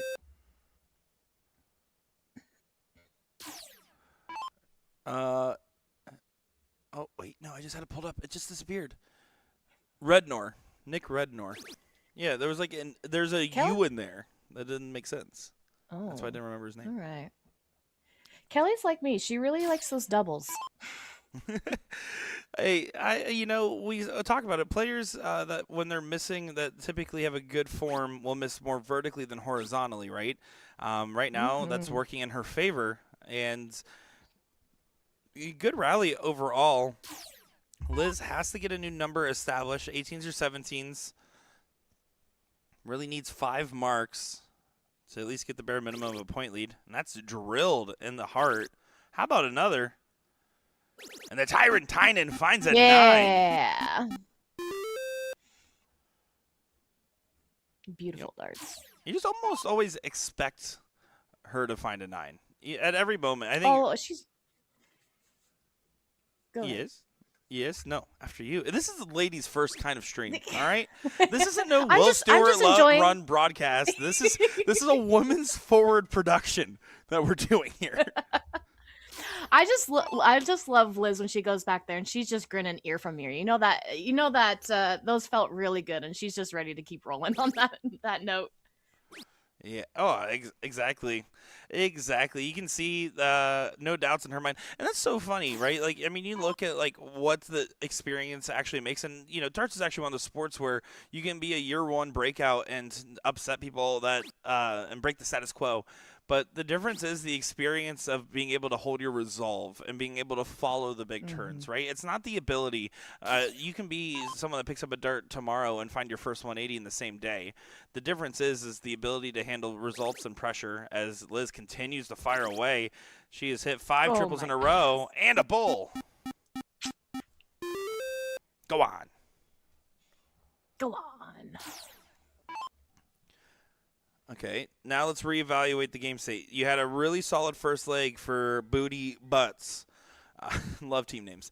You're in charge. You're in charge of team names. I'm in charge of I'm team not names. saying a single one of them.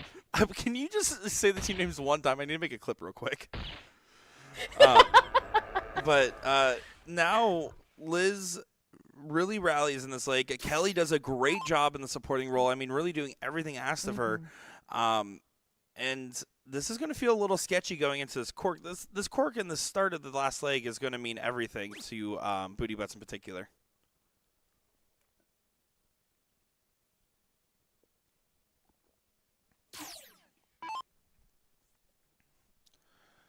Oh my gosh, someone actually spelled my name right when they typed it out. Brizzle Darts is a real one. Sorry. Don't ever doubt Real. Brizzle. Nice. Ooh, fancy. We like that. Does grab 4 bowls. 75 points is the separator, so really should focus on grabbing a couple points before switching. Needs 5 18s, by the way. 4 is 72. So now a shot for the first set all of a sudden pops out of nowhere. Do you go for the easy X? Do you try to do a triple to know if you can bail out earlier? What do you shoot? It depends on what you feel most confident in. Wow, what a I fallout. see that. What an insane Yep. fallout. Now you have to. That's the Dark Gods telling you Now what you have to do, to. Reagan. Yep. Oh, she took the swing. Now you bail out. I think in that scenario, I really like the idea of starting with a trip 18 or trip 15 because if you hit a single, you bail to the bull. If you go 16 with the X, you're more likely hitting the single and committing the second dart automatically. And no matter what, you have to hit all 3. So it lets you point more if you miss. Now, granted, that moment, she just fell out and hit it. And like you said, it's the Dark God telling her, you better take a look at it now. Well, you always should. You're down 3 numbers, but on the bowl, and you actually approach with a point lead. That is so exceedingly rare that like you might as well take it, even if it's a less than 5% chance to hit. You still take the swing because it's better than a 0% chance to win if you stay bulls. And Raspy's just finding them. They're goodness. free. Ridiculous. And she throws fast. I am so glad I'm not like physically chalking. I would be struggling.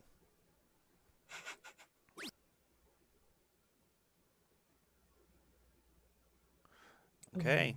New opportunity. Reagan gets a single bull and gets a chance to close 18s and 15s.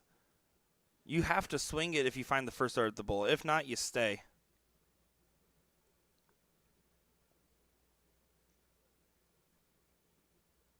It's really interesting being on comms with you right now in the aspect of trying to keep up on strategy and like talking about it and listening to you versus actually being on the line and just letting that strategy just flow through you. I feel like I know the strategy so much more online that this perspective seems very different. It's different because you're also like hyper conscious of like, okay, all right, analyzing. These players are going to listen to it back potentially. A Brizzle Darts is going to spell my name wrong if I get it wrong. There's all those different factors. For me, it's so funny because like it really is just instinctual of like I can just look at a game state and tell you what is supposed to happen. But that's just because I've put my 10,000 hours in just staring at scoreboards. That's fair. When I'm throwing, it's so funny. I tell people, I'm like, I'm not sitting there and analyzing the best shot. I trust that I have enough instincts built up over time, and sometimes I'll be wrong. I think 95% of the time I'm actually pretty, and cricket specifically 95% of the time, like 70% of the time in 01. And I trust and I tell every other player it's about studying and building up the reflexes, because if you're sitting at the line throwing and thinking about your strategy like in the middle of your throw, it's the wrong time. It's before, after, and then whatever your instincts say when you're doing it. Absolutely. They're keeping it going right now though. This is getting sketchy. And I like Kelly's discipline because of the fact that you need a double bowl. She's like, I want to just give Liz an approach with the point lead. That is what I want to do. That's the thing when you're playing big gun, little gun, right? Let the big gun do all the crazy stuff, and then I'm going to support you. You want me to close the number? I close the number. You want me to get a couple points? I get a couple points.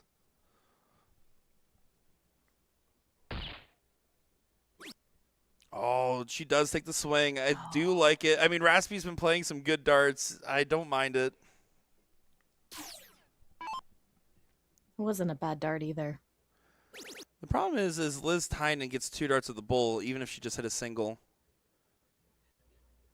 I'm sorry, Liz. I shouldn't have said anything. Mm-hmm.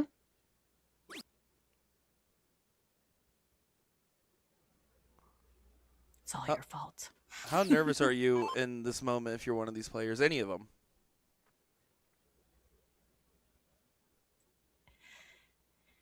Your hand's shaking at this point. You're sweaty, whatever it is. It's an uncomfortable moment. But you also have to figure out how to thrive in those uncomfortable moments. If you don't do well under pressure, you crumble here. If you enjoy it and you love that part, you do what these ladies are doing and you just keep the game going. Learning how to thrive in uncomfortable moments is a key rule in trying to be one of my friends. This is true. So true. Oh, this is a big moment. Raspy, you focus on getting a big single, 2 big singles, and then 1 shot at a triple. That's the shot, or double, either or. But you focus on getting a big collection. This is the first time since switching to Bulls where she's actually had the point lead in full, with all 3 darts still in hand.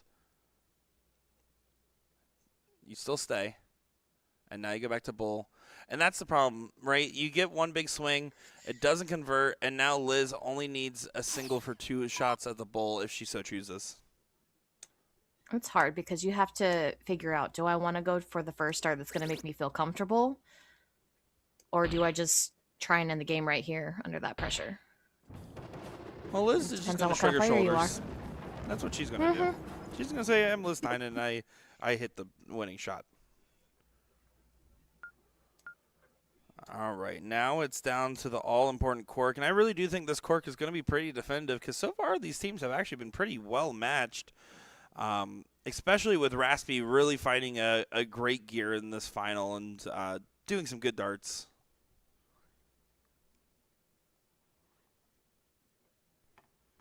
I believe Jasmine would say she is doing better. That's what we strive to do. My goodness, my words. Just do better. Just do That's better. The mantra. And then when you do better, you're doing better. I can't find my do better water bottle, but everyone laughs because it says do better because the B's off. And then I turn it around and it said, oh, but this side says do better. See, I did better. So with that mantra, like what's the story behind something like that? Is it just something you've always said, or? I have no idea where it came from.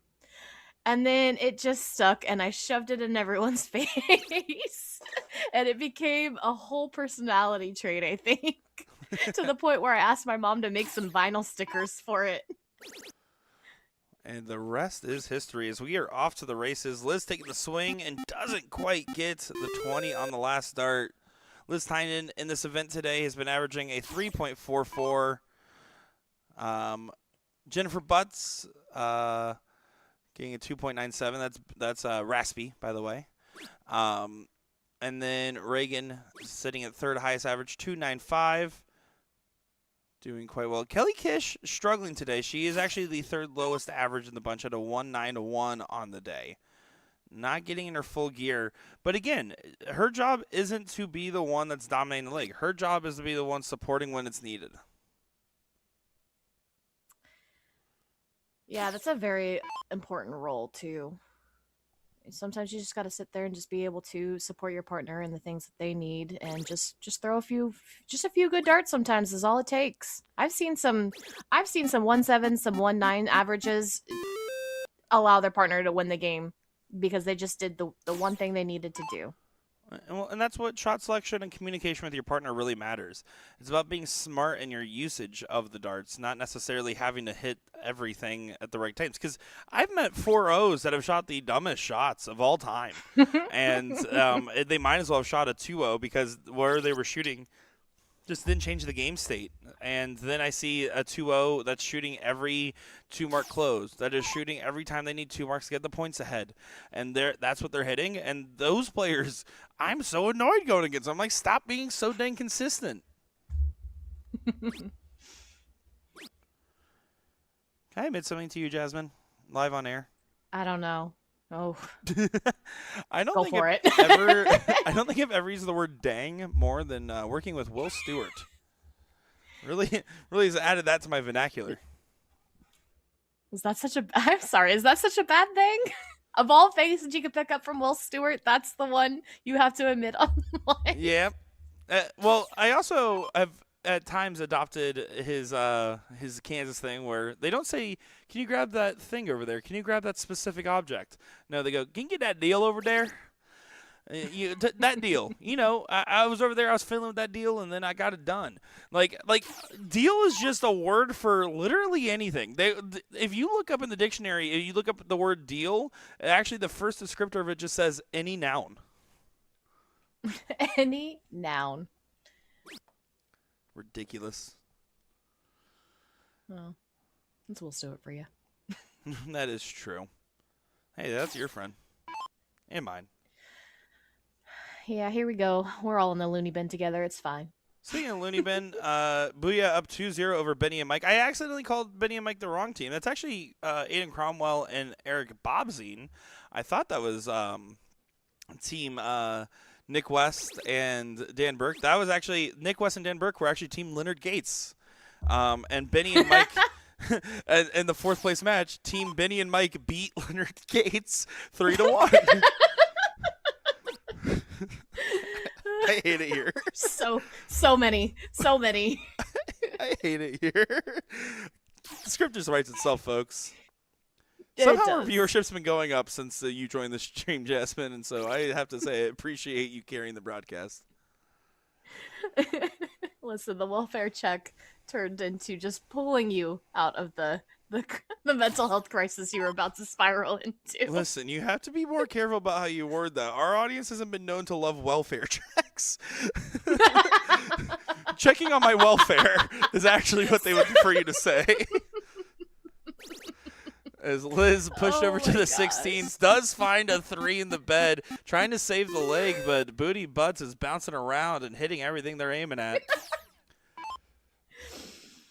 Oh my goodness. You chose to do this. This is your Sunday. did. You could have just gone to church. Reluctantly. you could have done anything else. Could have done anything else. But here I sit. So what's it like as someone that has been, you're new into darts in the grand scheme of things. You've obviously started to get your experience playing on some pretty big stages, mind you. But particularly going from just watching the live streams online to actually being in the booth, what's that feel like? It's a little out of body, I'm not gonna lie. I hear about some other players that would be like, yeah, I hopped into the booth, I did some commentary, I said I could never. But I also said I could never if I make content, and here we are. So I like to put myself in I don't want to say uncomfortable positions, but essentially uncomfortable positions in the aspect of you don't grow if you don't push yourself and do things that you don't think you could do. I wholeheartedly agree. You gotta go put yourself out there and see what happens, and if it doesn't work out and it was cringe, well, cringe stuff happens all the time. Look at any of Will Stewart's videos. I was gonna say, but it's on the internet forever now. Yeah, that's true. Well, this is interesting because of those last two really big shots from Irish Kishes. There's an opportunity that would have presented itself if Raspy doesn't just continue to find the timing. Kelly has been struggling this leg, and this is looking likely to go to a second set. What's the discipline to stay up there too?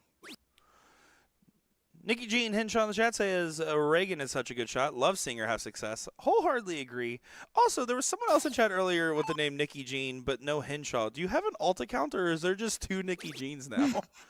Same spelling of Nikki as well.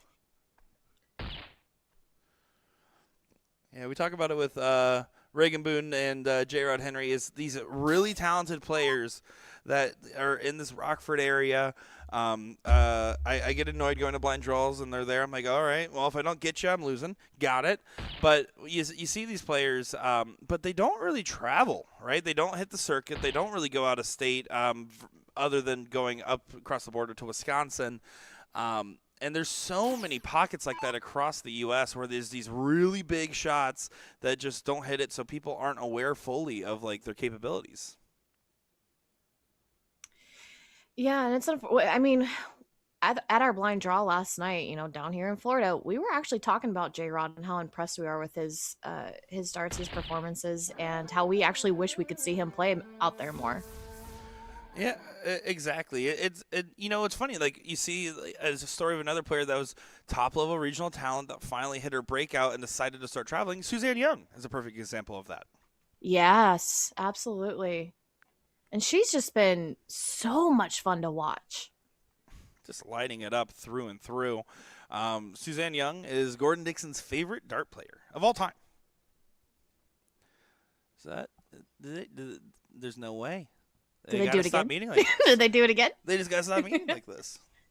I just want to see 4 more players walk up and count it again. Oh, there's another one. Let's see. I mean, Reagan has glasses on. So does Liz. She's like, "Do you want to come check?" Is that what she just? There's no way. Girls, There's be no way. so for real right now. Raspy to throw. That's what that was.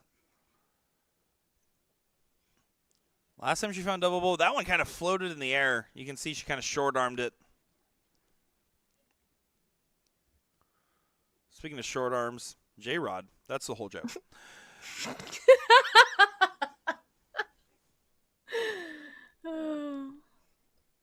This is all going to my head. Every bad joke you laugh at is absolutely going to ruin the audience viewership experience, which I do appreciate you guys all watching. The numbers keep going up. The jokes keep getting worse.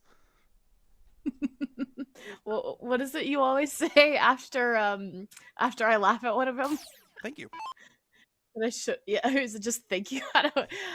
You know what content piece we need to do next? Have you ever seen the videos where they put a phrase on their head and they have to like heads up guess it? So the other person says, "This is what you say when I do this," and then you have to guess what it is. Oh yeah, I've seen that one. That- Yeah, it took me a second. Oh, It took me a okay. second to click. I had to process. I'm gonna say dead silence this otherwise. I We had need to do I had that. to visualize in my mind. You can't visualize in your mind. Joe Rabideau says, unfortunately, the payouts don't cover the cost of a weekend trip. False. You had no idea what the payouts were. They weren't guaranteed. It was an added money plus participation base. So you didn't know that. Alexis Morris, the score is 0-0. This is the second set of the finals. So winner takes all here.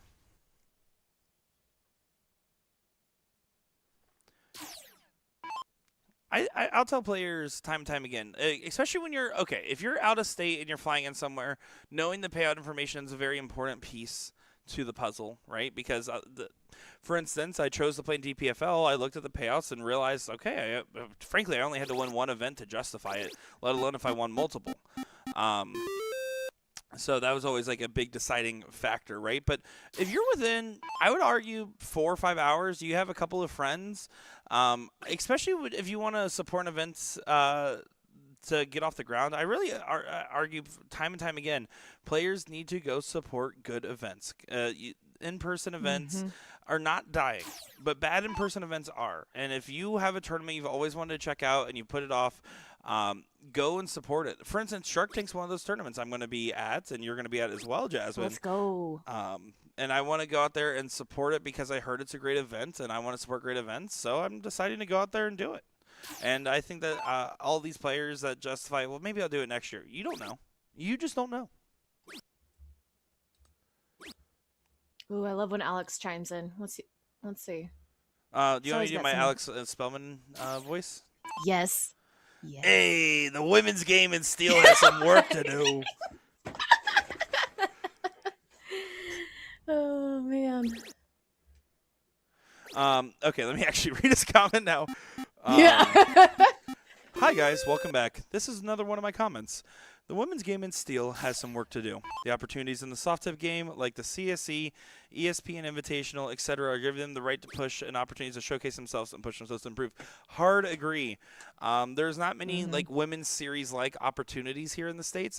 In fact, it's actually news breaking whenever you see a CDC card qualifying event that a female participates in, because it's exceedingly rare. Because why would you, right? I wholeheartedly think that there needs to be some more pushes for female-centric opportunities to be able to help highlight the aspects of that game in the States.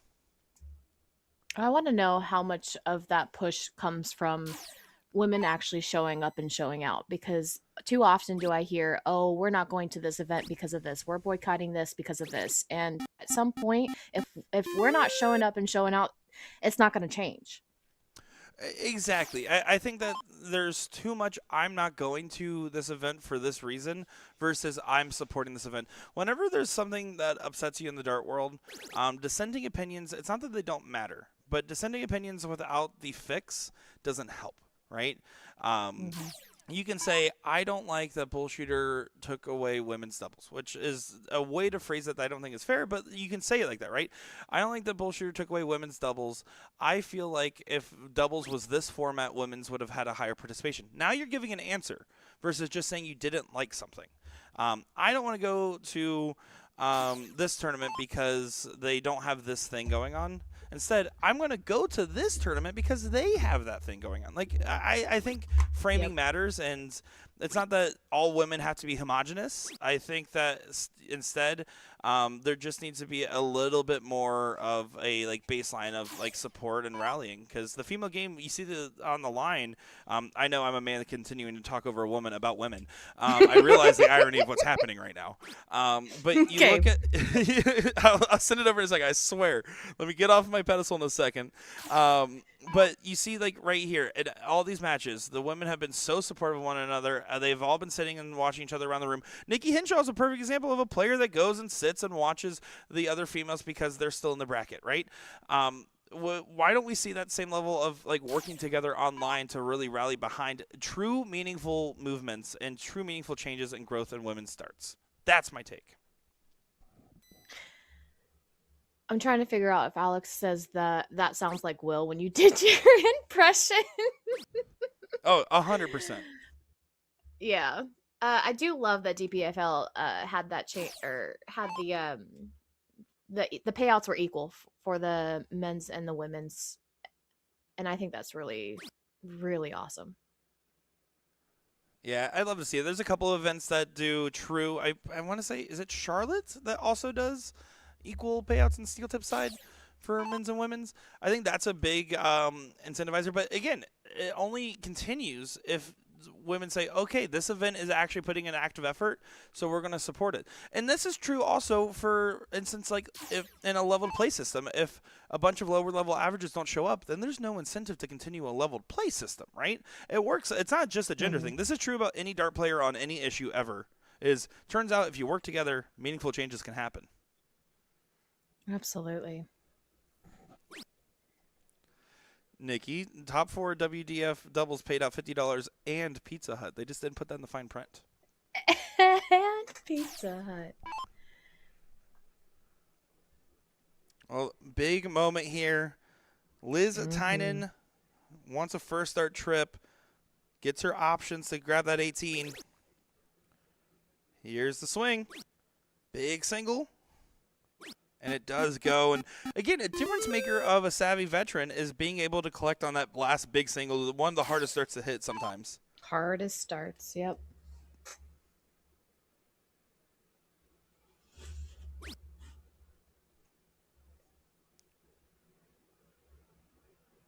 But only to half the team. Well, yeah, I'm not sharing my pizza with Tirza. No way. Yeah, Alex and I talked about this and the difference of me choosing to go to Lake Erie versus which city. But unfortunately, as someone who doesn't know much about a lot of the events around the United States, I didn't know what to prioritize and just kind of out there running around. But the profit margin is it's rough. Yeah, a good comment here from Joe Rabideau. Honestly, we love going to bullshooter events, Orlando, Niagara, Myrtle Beach, Chicago. Aside from Chicago, just wish the payouts justify the cost. Now that my wife will have to play in level 1 after Chicago this season, well, that's not true. It will obviously be much harder to place in tournaments. So, fun fact, levels is just based on average, so your wife does not have to play level 1 by default. That is just, that's not how that works. But I do understand what you're saying. Like, going and traveling the regional tour is not a profitable endeavor. Even for the top level shots, it really isn't. But I always argue with stuff like that. Like, Bullshooter Tour is very different than something like an All-In Classic. When you look at the Bullshooter Tour, you're looking at a bunch of different regionals. This is the opportunity for an area that may originally the whole reason it started was to help areas that didn't know how to run tournaments, show them how to run a tournament, help build up the culture, and then try to hand it off. That was the true intention. And so if you look at the mapping for the Bullshooter Tour, and you're like, why are they going to some states and not others? A lot of the times the philosophy that they have, whether you like it or not, and I know I've argued against and for it at different times, but you can look at somewhere, and there's a couple of mainstays, like Florida, Niagara, South Carolina. Those are mainstays because we go there because the tour has good connections in those places, and the players turn out. But then you look at somewhere like Sacramento, California, for example, and Arizona and Omaha, and you're like, okay, they're trying to build something in these areas, really trying to establish darts as well. And I tell players, sure, I would wholeheartedly agree. Traveling the whole Bullshooter Tour to try to pay your rent does not make sense. But there's so many big opportunities now. You focus on the ones that matter most. Mic drop.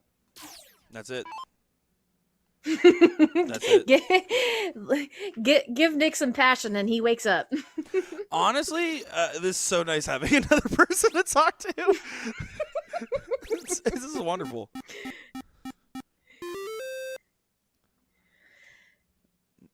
As we ramble on, as you ramble on, Yeah, in true. a very good fashion. This game has really come along. Yeah, this is a one-way traffic so far. Pressure's really been on Kelly, right? I think that she's the one feeling it the most. I mean, sure, Reagan's always trying to push herself and really wanting to get the best of results at all times. Don't blame her. She's capable of doing it. And so you see her kind of react to her own darts at times. But Raspy's been holding high spirits. Liz has been doing Liz Tynan stuff. And Kelly is feeling like the odd woman out. She's not, but she's feeling it right now. Mm-hmm. That's a hard position to find your confidence boost into when people are shooting 4s across the board and you're like, okay, I just need one big round to kind of really feel like you can put that momentum back forward. Alexa saying, so no update on pro cards? Girl, I'm trying. It's hard out here. No, the form does close on September 1st. So if you guys have not filled out and you are eligible to claim a pro card, you fill it out on by September 1st. Addresses will get sent out, and then across the next month, they'll be getting mailed out through our printer. All right. Bullshooter's done. Canceling Bullshooter now. Mm-hmm. Mm-hmm.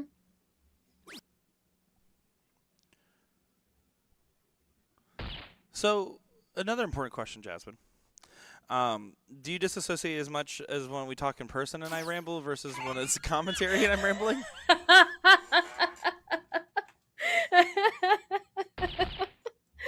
Does that tell you everything you need to know right there?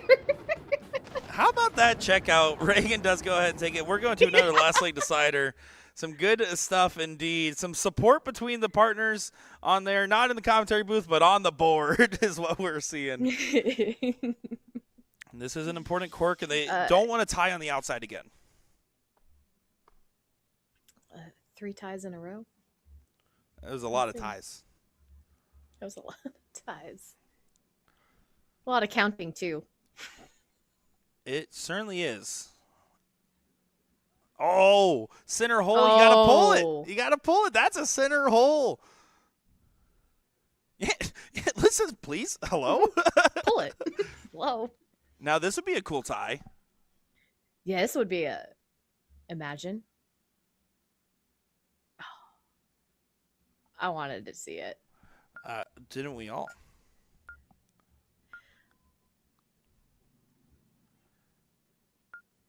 All right, final bullshooter related comment. I swear I'm done after this. Level 2 trips I had was more like, are you teams gonna than answer level 2 trips had more teams than level 1. Level 1 got higher payouts at the Florida bullshooter. Again, I personally like the idea of having some type of participation incentive. If this bracket hits over this size, add this amount of money. But one thing you can't fault bullshooter for is that the payouts are listed in advance. You know exactly what the payouts are going to be no matter what. So again, I think that in a leveled play system, having higher payouts for higher levels absolutely makes sense.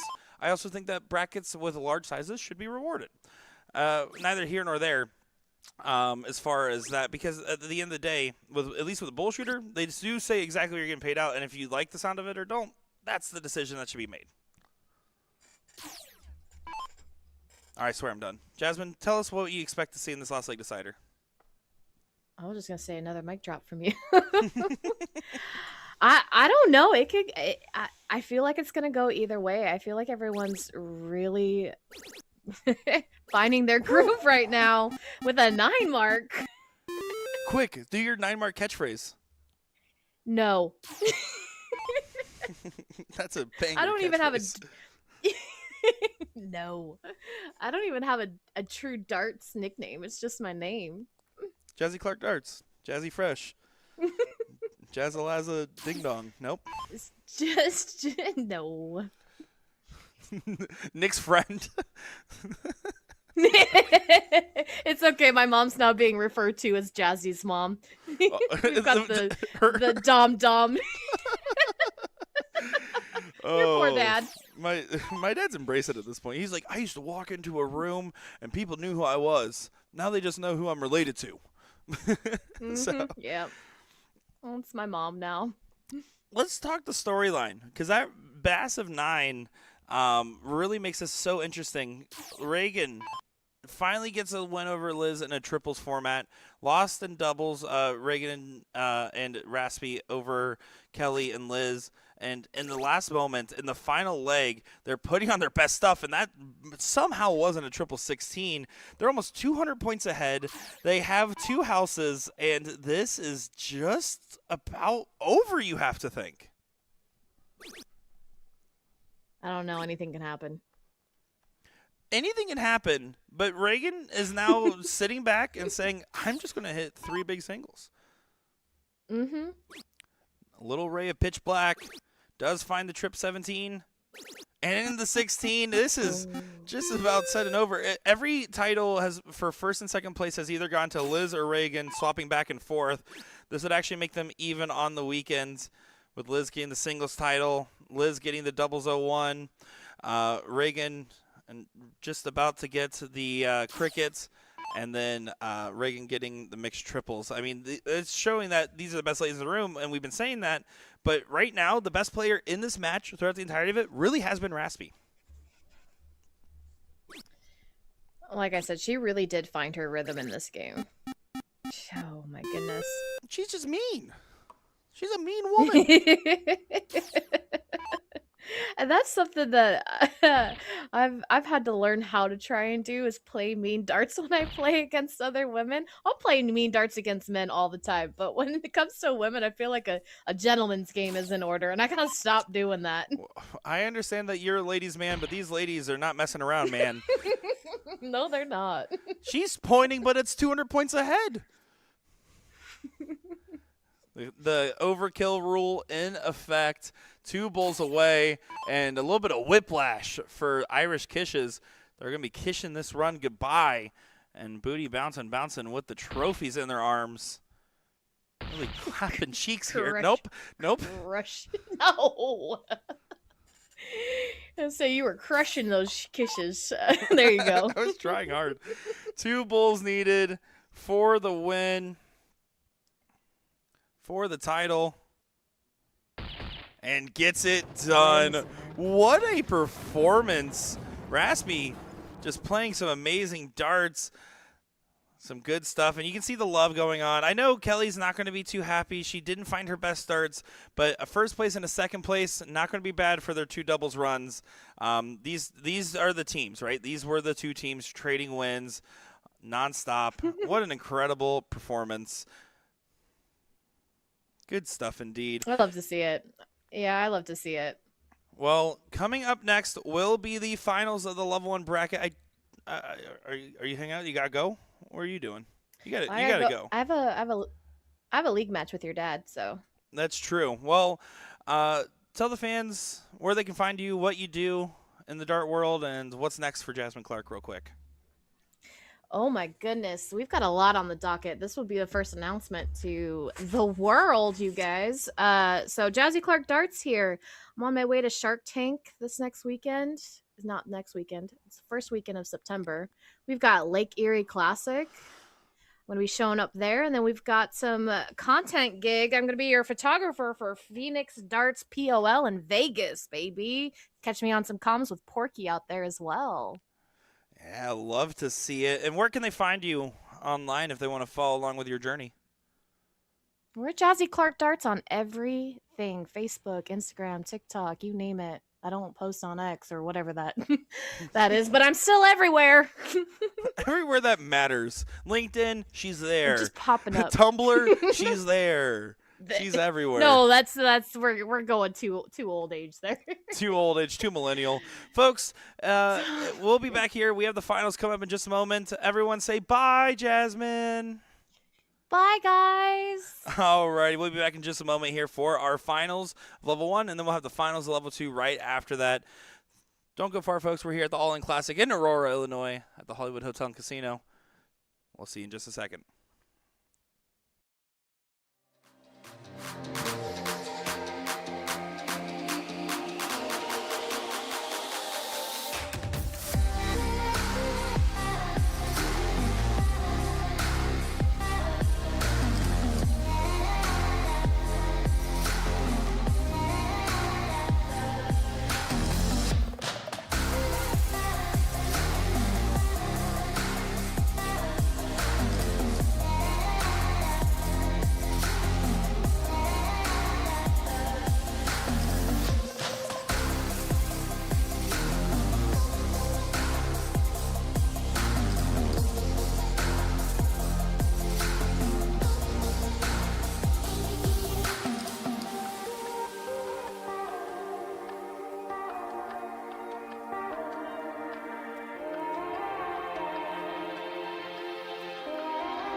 Alrighty, it's now time for the finals of level 1 here. And this is going to be a good matchup, as I'm looking forward to seeing how this one will play out. This is Mike Tyson's Punch-Out taking on Booyah, a rematch of the seat where Mike Tyson's Punch-Out won 3-1. But I don't think we're going to see that same gear from Jeremy and Bob, who were kind of struggling in that matchup. I think we're going to see a different gear in this one. As Bob McCoy hits a 9 mark, it makes me look like a genius. My name's Nick DeShera. We're here at the All In Classic in Aurora, Illinois, at the Hollywood Hotel and Casino. Looking forward to it. Big shout out to Jasmine Clark, who filled in that last 2 matches. Did a great job hanging out in the booth. Absolutely appreciated the support. And I hope you guys enjoyed it as well.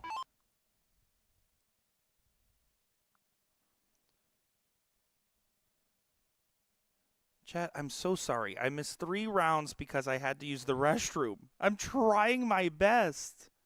To be fair, this is also like the first time this a match actually started on time, like ever in the history of dart tournaments. So apologies there, but I do appreciate you guys being patient. I am back. Don't you worry. And we are here. So far, Booyah looking in a good position in this first leg. Benny trying to make it happen on the 16s. Needed to find a little bit more. Was looking for a 7. Will settle for 5. Bob McCoy, best average on the board by a significant margin. Curious to see. I really think you can play this one a little bit more aggressive because of the 2 houses. You start 16. He's looking up. Now you can move. That's the go sign. It's a good marker. He might stay on that. He does, but catches the wrong side of the flight.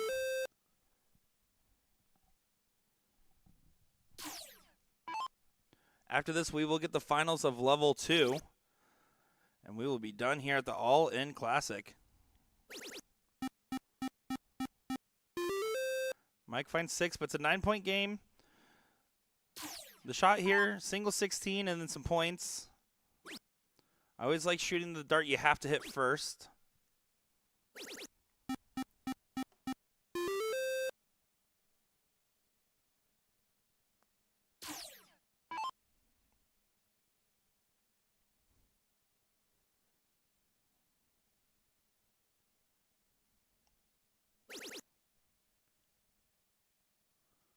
Heather's like, we can tell how they're playing with the facial expressions. Exactly.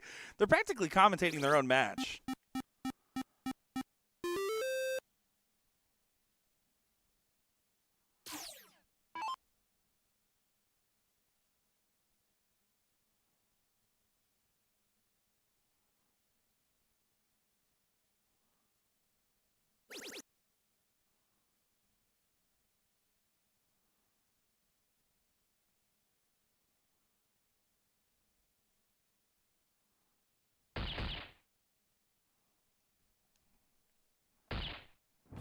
And there you go. Bob McCoy averaging over a 6. We'll take leg number 1 for Team Booyah. Get an advantage over Mike Tyson's Punch-Out.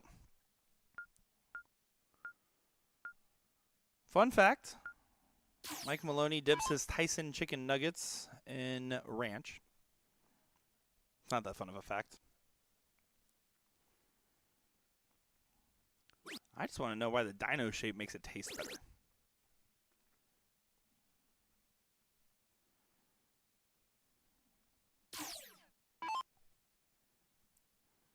So just the 4 on the open, and Bob with the hot hand on the board.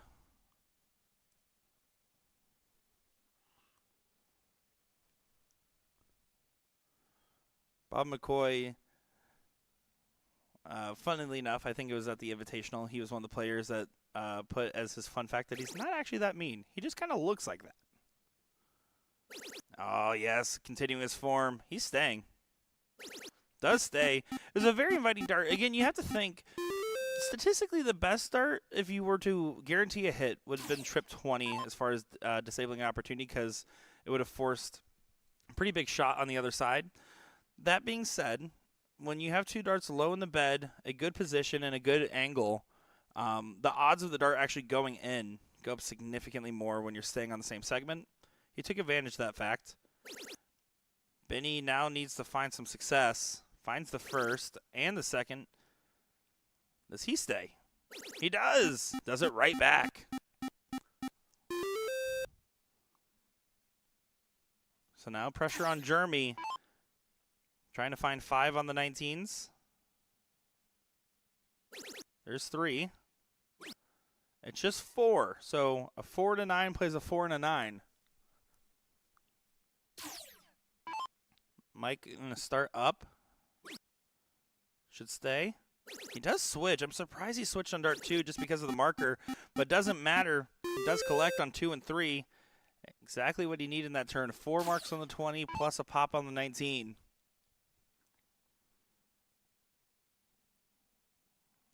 McCoy not playing with the earbuds in today. He did call me out and said, "How dare you call out my music that I was listening to?" And I said, "Well, you should hear what you're listening to. We might need to work on that, Bob."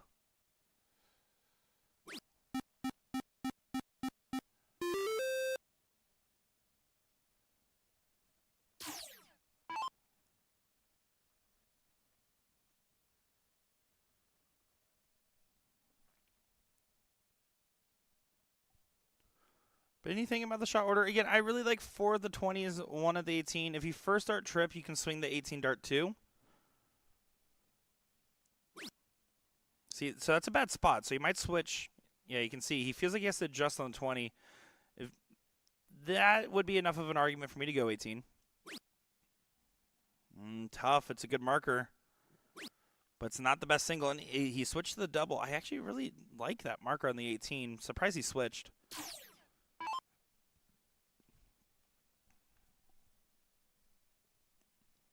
So Jeremy needs to get something on it. And he only grabs 1, so gets away with Benny's 3 mark. Mike can just pop a single 18 and then add to the 20.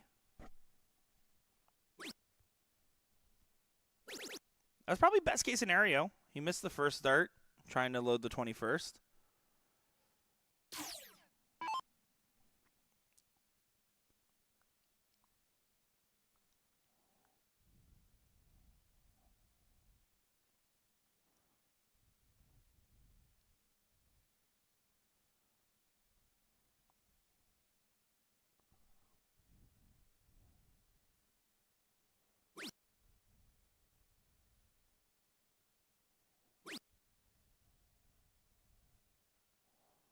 Wow, Bob, not happy with the timing on that shot. He's been playing well, but that turn doesn't produce.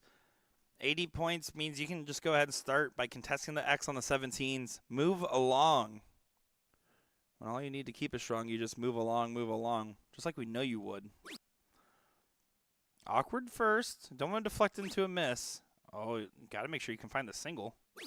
Yeah, that's a really safe dart. I don't mind it because those flights were very much in a deflecting mood.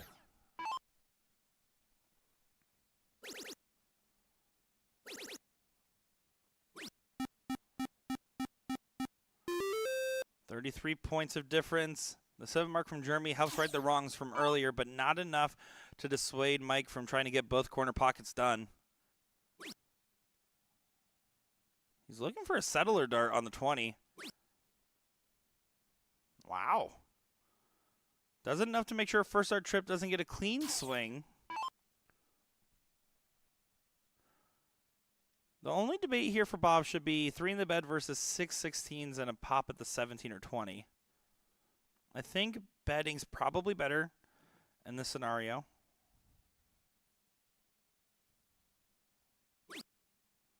Now you have to say no matter what.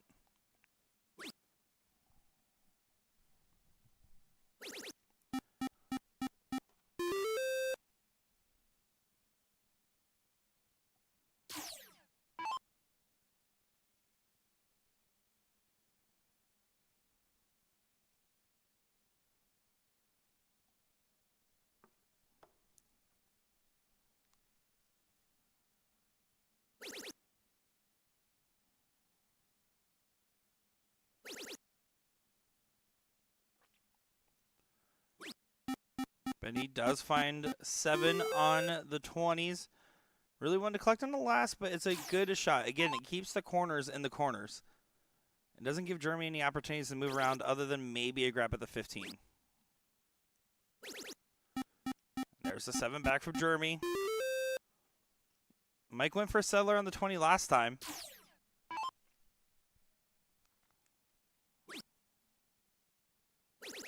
Yeah, decides to move off after the settler and does go ahead and grab the corner pockets. That's the shot I thought he was going to take the previous visit, but it did work around quite the same. 41 points, so it's 5-3 on the Bulls. There's not really justification for closing.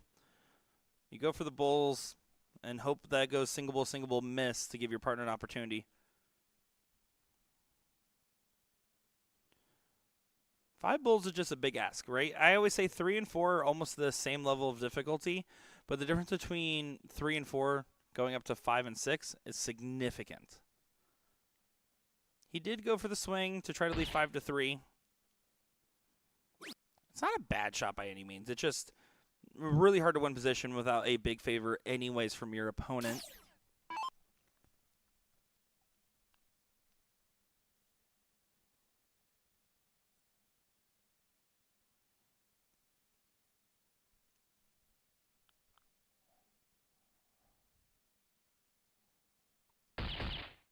And Benny's going to go ahead and make this one apiece.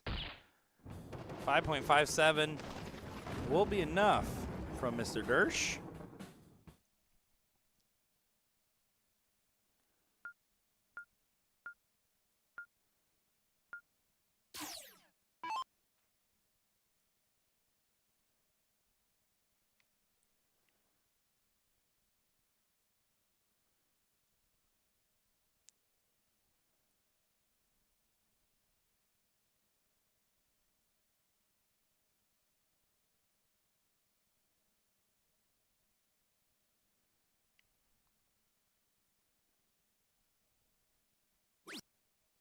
Here we go in leg number 3. So far, not the start that Bob had in mind.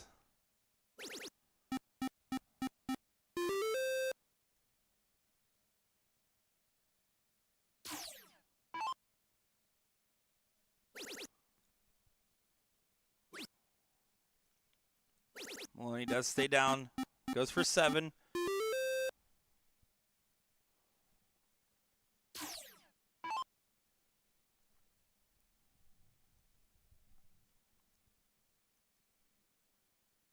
Oh, Jeremy lets that first one get away from him. You can see the reaction. Just not in the gear that he knows he's capable of producing consistently. Mike Maloney, highest average on the day in this event, 5.49. J. Rod Henry at the second, 5.35. Benny Dersh at a 5.08. Bob McCoy down there at number 5 on the list at a 4.63. So definitely struggling. Jeremy at a 4.11. So I think it's fair to say that both these guys would be thinking they're struggling on the day.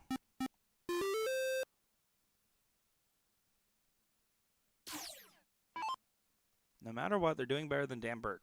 And that has to mean something.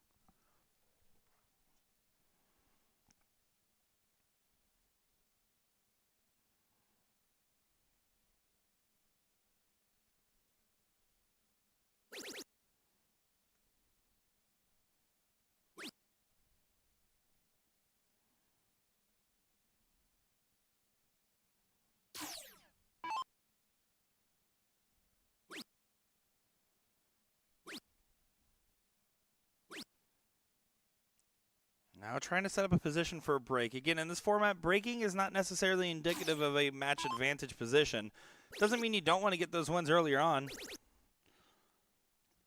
Jeremy fumbles the dart. Can he reset? I almost wish he would have walked off the line. It's so hard. Mike also does that, right? He fumbles the dart and will still be able to continue with the throw. If I lose that momentum, I need to reset. And you see that with Jeremy. When he finds one, he usually finds all.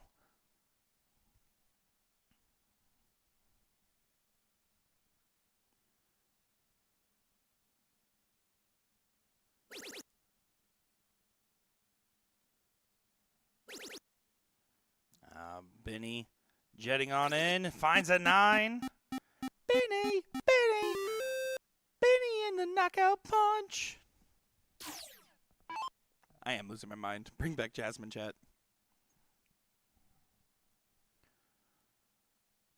Not much Bob can do except bet a number and hope that there's an opening coming up. It's not an unwinnable position. Unlosable position. Wow, we're cooking with fire over here, chat.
One-way traffic in this leg. Too strong of a gun, and Mike Tyson's Punch-Out doing quite well. Making this 2-1, getting themselves one leg away from the title.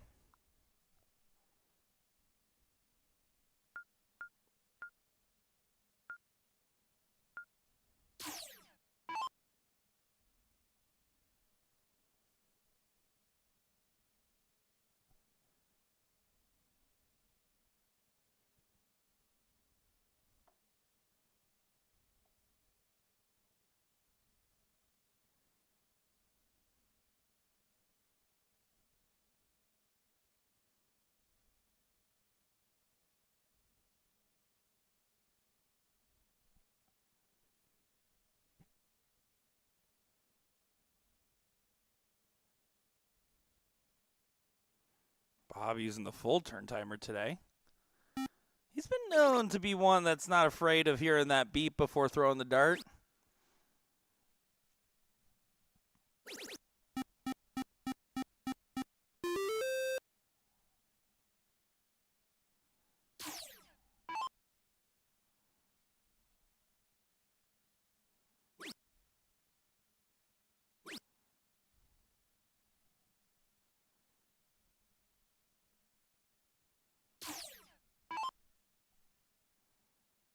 Well, this is a slow start from Benny and Mike. Not exactly what they would have expected. Is Jeremy went from no glasses to 2 sets of glasses? Did I miss something? I mean, he definitely wasn't playing in his glasses earlier, for sure. Did he already have him on the hat? Chat, keep me honest. Mike tries to talk the dart out of it in the background.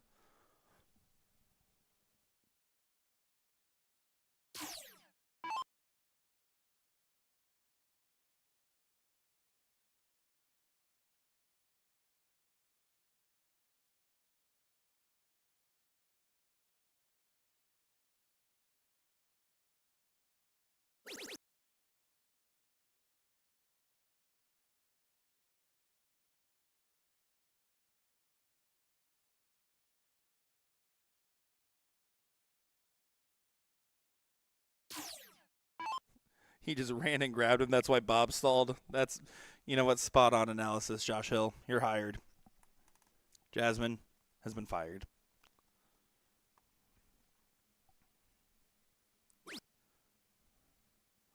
Yeah, see, he's cleaning his glasses now.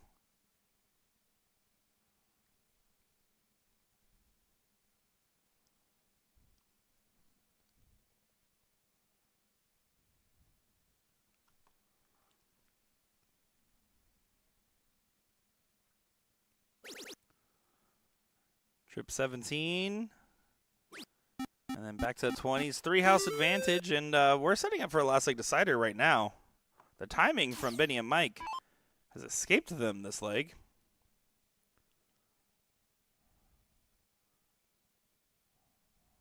Mike giving a little bell ring punch out right over there.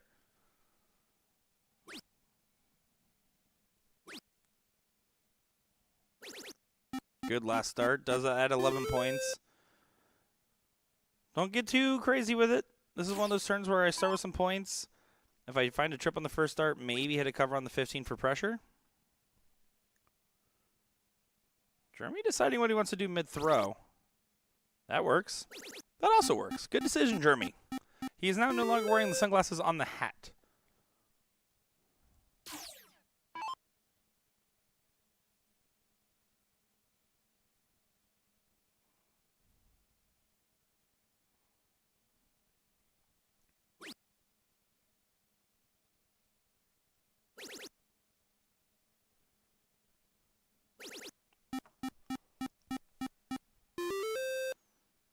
Three-point game,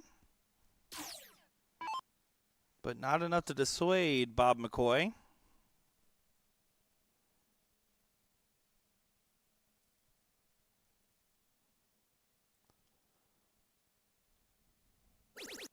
I like the start. 3 houses, I also don't mind a bull. Normally this is like a throw up a 20, make sure it doesn't get out of hand. I wouldn't worry about it too much. You just stay, put the pressure. Yeah, it gets it 1 bull away. Mike now has to, at minimum, 4 bulls. Jeremy Burton texting me in the middle of his match. Context blurred up in the middle of game 3. Had to run and switch to glasses. Who's giving Jeremy sideline reports? Or does he know that I just would have talked about it? Is it Heather? Is it Heather giving sideline reports over there? Who's ratting me out? This is supposed to be a safe space.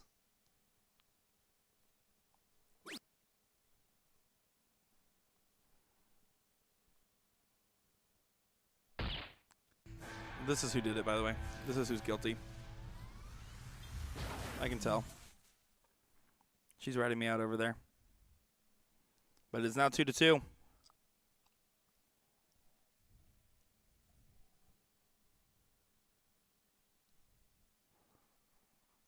Jeremy on the cork. He loves corking, by the way. He was corking for him and Liz in the blind draw last night as well. And I love that. I love having a dedicated person on that job.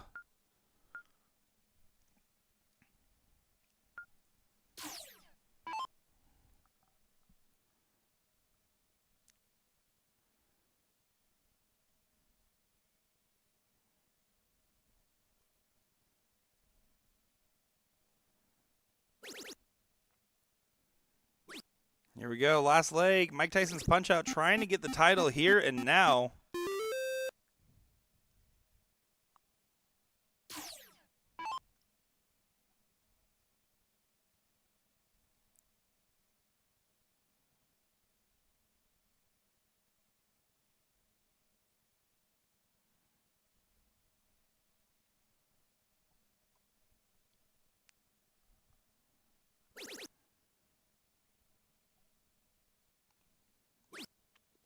Bob needs his last start to convert. Answer a 7 with a 7, and he does. It's a 4-point game.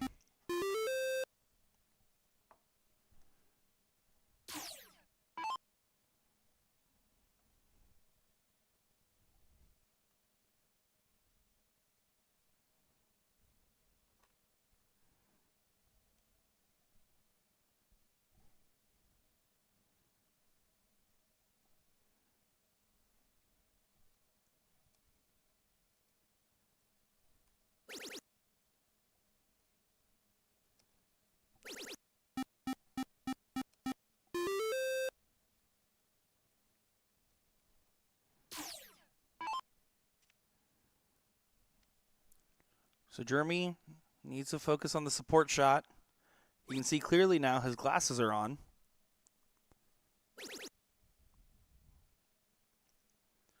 .48 difference.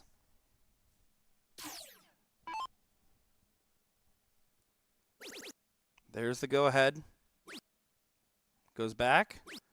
Oh, that's plain old unlucky on that last dart. Plain old unlucky.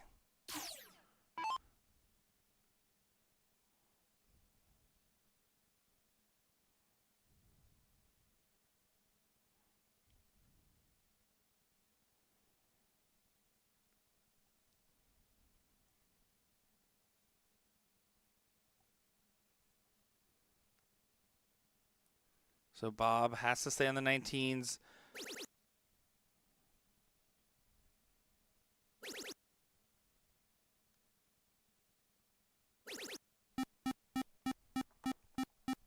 And in fact, actually, he did. Finds a 3 in the bed on the 19s. 43 points. First start trip lets you shoot 2 19s if you want. Benny normally likes a little bit more points than that. I wouldn't be surprised if he stays for 3 at the 20. Depends on the position of the flights. I think that will make the deciding factor. See, it's an awkward spot, so I kind of like a switch. He's staying up. And see that it got caught up in the flight traffic. Is able to still place it in the same spot. Good last start there from Benjamin.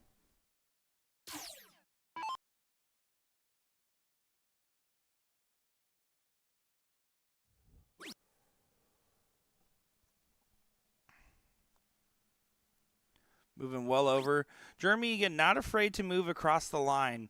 Take advantage of the space. And honestly, I think that's a skill that is a pretty good one to have, especially in soft tip. In soft tip, like yes, you can throw through darts and get around flights by just throwing it a little bit harder compared to steel, where you have the risk of knocking it out. But I also think ricochets can happen so much more easily as well. So to be able to feel comfortable moving on the line. In fact, I actually think Jeremy, if you looked at his average on a first start miss that has to move versus a first start miss and decides to stay, he probably is better on the moves because it helps him refocus. I'm a big fan of moving around darts as well, especially when it comes to the bulls in particular. Oh, and Bob, only a 2.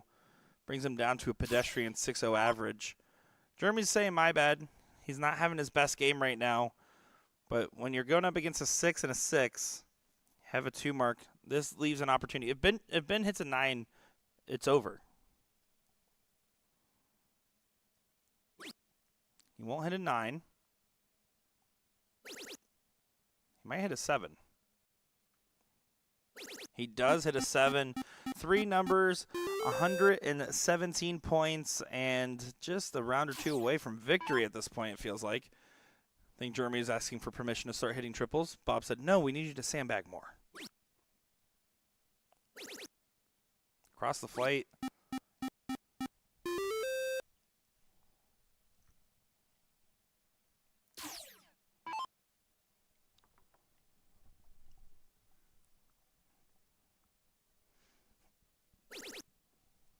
And corner pockets, come and gone. Fumble of the dart.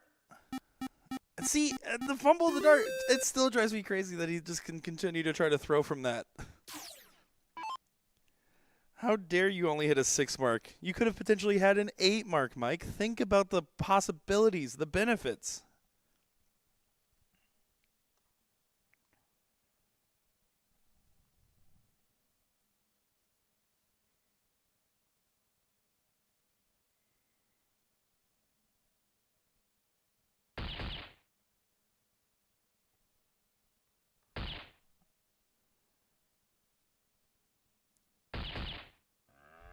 Five bulls might be the last turn for Booyah as Mike Tyson's punch out lines it up, clinches the fist, and needs 3 bulls.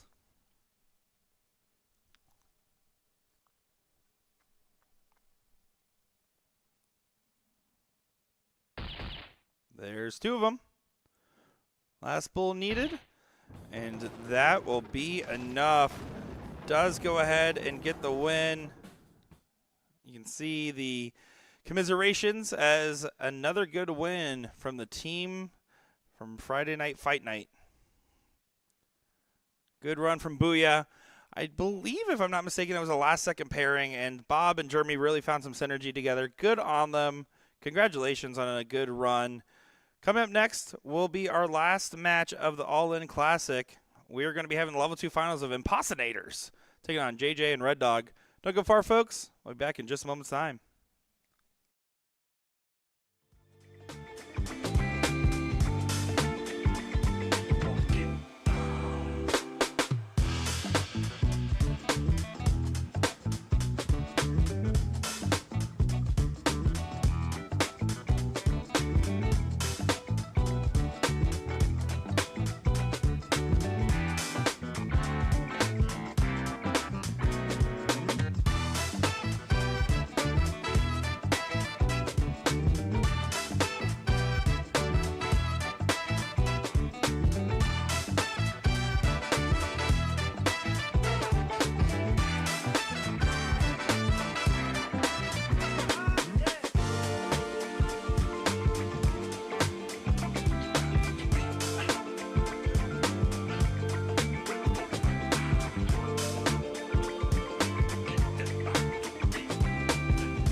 Here we go. We got one more match to rule them all here over at the All In Classic. It's going to be the Level 2 finals of JJ and Red Dog taking on the Impostinators. Looking forward to seeing this one. I'm looking forward to some great darts to finish us off. This should be a fun showing.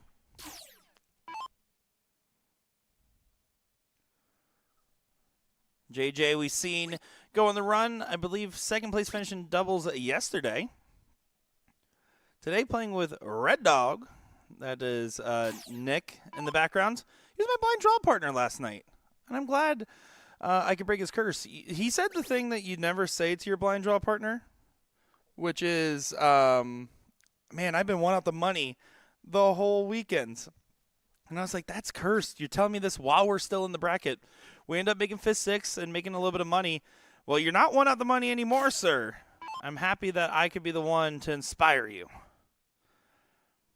So here we go. This should be fun and pretty good darts all across. Taking the swing at the 19s. It doesn't convert on the last. So RV Money coming up. Wasted no time getting to the line. Banging the 19s. Here's the swing. And just low on the 20. Really won the 9. Zach Top saying me and Homer Smith missed it by a single 15. Good luck, Red Dog. Bring it home.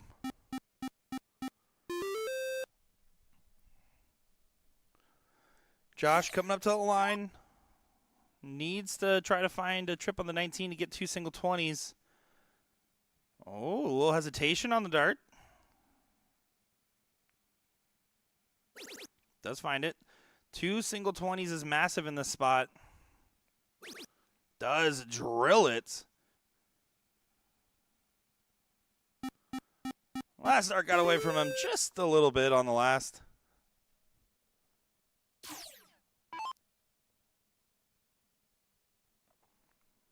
Don't worry, Pushing. Red Dog got stuck carrying me last night in the blind draw. Not just you. Look at this.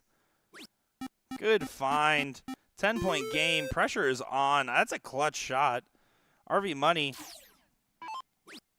up to the 18s. That's a tough dart to get around. Got to be careful to make sure you get at least a single on the last. And that's the problem, right? So it's a visual blocker, and your arm kind of wants to undercut it. But you don't really want to play a safe single with this being so close. JJ gets an opportunity, and I love contesting this. This is a smart shot, but you got to get the close. I don't mind the switchback. Didn't get a chance to punish it. Smart darts aren't always good darts.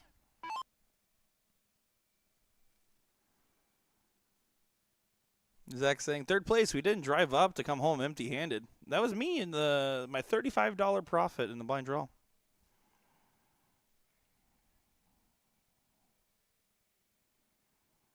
Oh, wow. Goes wide on the turn. Very unfortunate timing for Josh. Nick gets to go up and get some 18s online.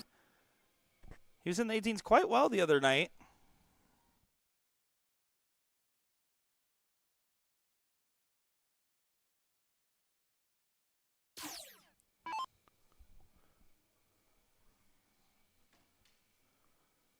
Nick doesn't capitalize the 18s, and RV Money also doesn't. They're broken. Get him out of here.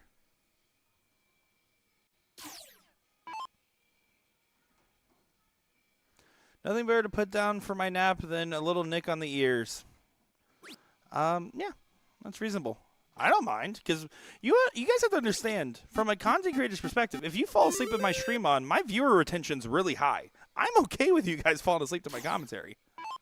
Do it. JJ and Red Dog do correct the wrongs. Good shot from JJ.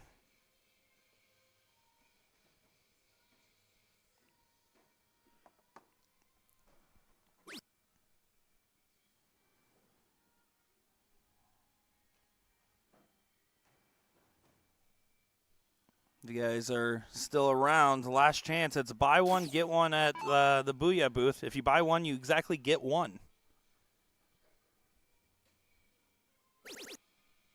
Nick finds the 15s. 4 numbers and a point advantage going into the Bulls. He waves away that last start, but definitely in a good spot for the team.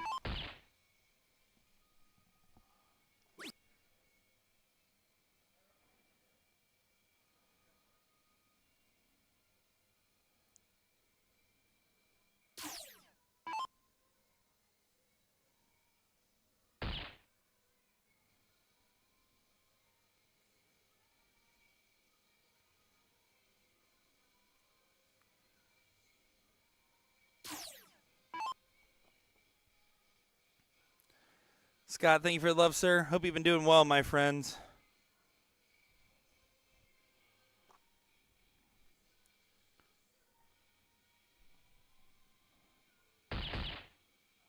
Another double bull at least adds a dart.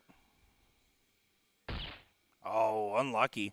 It still adds it at a single, but it's only a 2-point game in 3 houses. I think there's a big justification to pop it if you only hit a single on the 17, 16, 15. I think you can also start there, but trip 17 works. And he's not messing around with it. Nick said, I ain't playing that game. Impostinators are your seat holders. They won 2-0 in the seat match. JJ and Red Dog trying really hard to grab that first leg.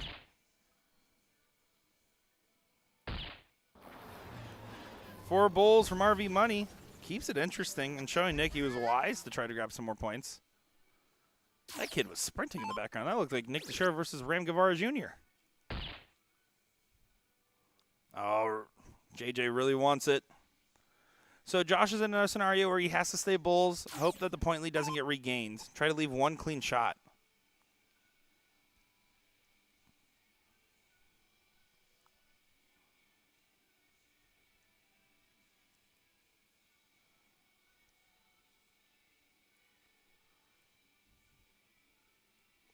And just doesn't collect. So 3 clear for 1 bull for a better Nick to get leg number 1.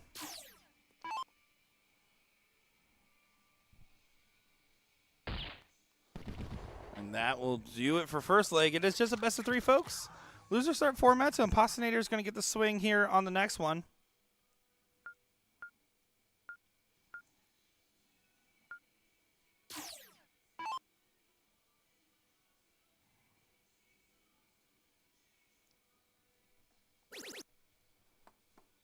Good correction. The trip 12 was just to mark the distance. He finds a 6. Good correction from RV Money. Scott saying, going through the good old 105+ degree months. I'm dying but alive. Fair enough. Summer's overrated. I've said it a million times. I'm not a big boat guy. Camping. Give me cold months. I want sweater weather and hot cider.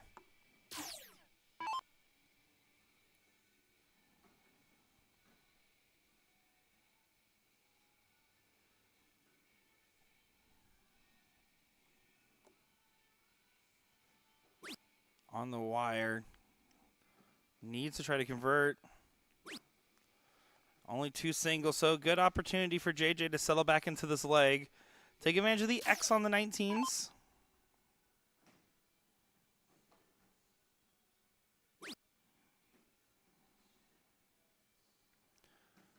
I'm a big fan of JJ's baseline form. I think the grip kind of lets him, lends him to flinging the dart sometimes, but other than that, I think the actual arm mechanics and everything about the posture, big fan of.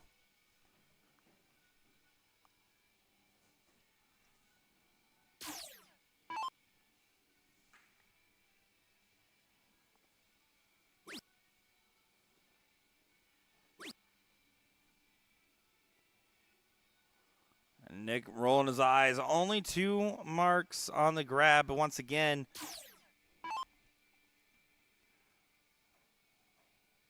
he was nailing the 18s last night in the blind draw. I told him to stop being so mean. It's just Jeremy Byrne. But he picked it up. Bryce saying, Nick Teixeira, I'll come commentate with you anytime. All right. Nah, just kidding. You know, it's funny because so we had Jasmine in for a match or 2 earlier. I always tell people, go out there, create some content, go make something, and then you have the best argument over anybody, right? It's one thing if you're a pro and you win titles and you want to take the swing at it. It's another thing if you're defining yourself. My favorite example is Nick Soldo and Steven Martinez. Nick Soldo reached out to me and says, I want to get in the commentary. And I said, go make some stuff. And they went out, created a whole dart league and show. And I was like, wow, that was great. Same thing. Jasmine's never asked to really commentate per se, but you know, she already said, I think I want to do the content journey. She was already kind of planning on her own accord. And I was like, go do it. And then she did. And now she's going to be bigger than the rest of us in content in five months. So it's been a good run. I'm just messing with you, Bryce.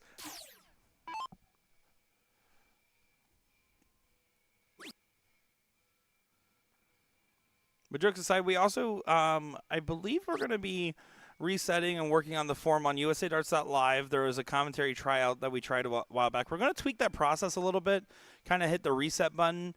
We are always looking for new talents and everything else. The other thing too, being really pragmatic about the job at hand. It's less about being able to commentate. There's plenty of people, if you look hard enough, that will be able to talk and get comfortable on a microphone, and give meaningful insights in one way or another. It's about what other skill sets you provide. So, for instance, when I wanted to start getting hired to gigs, after getting into streaming, I was like, okay, I need to become a better live stream technician so I can get more gigs. Then I was like, well, if I get better at video editing, that also adds value. So there's other ways that you can add value. Can you go out and create your own content at site? Can you help video edit or Photoshop? Can you, are you, learning about how to be a technician? Adding those additional skills, because frankly, we have a small industry and budgets are tight. And so the more you can add, I can only name 2 true, only commentators right now. And that's Gordon Dixon and Sean Green. Both of which have also added excellent values in other ways in recent times, right? Gordon Dixon can go out there and work and tweak a spreadsheet and design a whole new point system for an MVP system. He can go. Sean Green is becoming a content creator, trying to learn how to operate and make cameras and content himself. So again, I would always say, if you want to commentate, you can do that now. There's a guy on TikTok I watch. And he literally takes famous moments in sports and commentates over them, mutes the audio and adds his own commentary. You can do that. You can start that now. I always recommend everybody, put yourself out there, try something different, find your angle. And once we get commentary tryouts open again, we'll make sure to make a push for it on USA Darts. Is that a better answer, Bryce? Did I do good?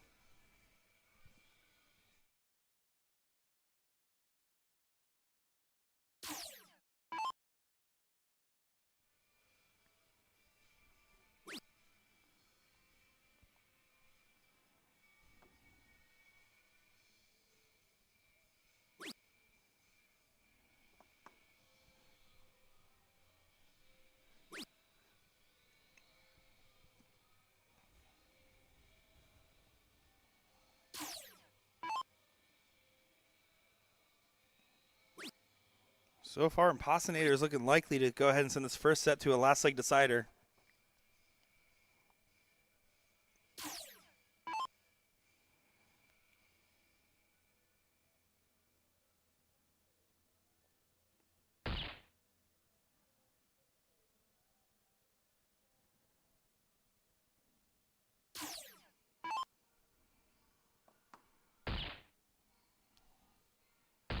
So fun fact, these players were all here, and the hall's empty up. This is the last match of the entire tournament. And you can see JJ laughing in the background because they said, Nick, can you play some music? And I was like, yeah, I got some extra credits. I'll play some music for you guys. And I was like, they looked at me, and I was like, what do you guys want? And they said, anything. And I said, I'm going to play a bunch of Muppets music. And they said, we don't care. It's better than silence. And I put on a couple of real songs and snuck in Muppets Bohemian Rhapsody, which just started playing. It's my signature move.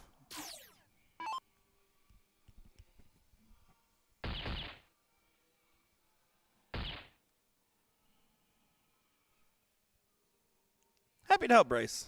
Happy to help. I just like being sassy towards the end of Sunday streams. It's not you, it's me.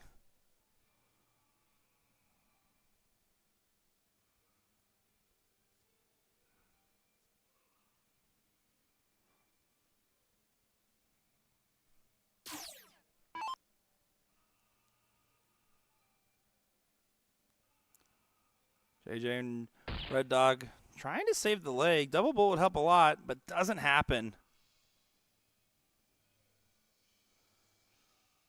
Nick, how do you feel about April 25th? Light jacket? I mean, living in Florida, it was just early summer, right? Now living in Rockford, it's like the best. When I was a kid, I grew up in Columbus, Ohio, and so for me, I always enjoy like the nice springy air and the subtle breezes and 70-degree days. Chris saying CSG selection show tomorrow night. I don't know. I don't work on that show anymore. I occasionally step in and help out on commentary, but I don't know. That's not me anymore.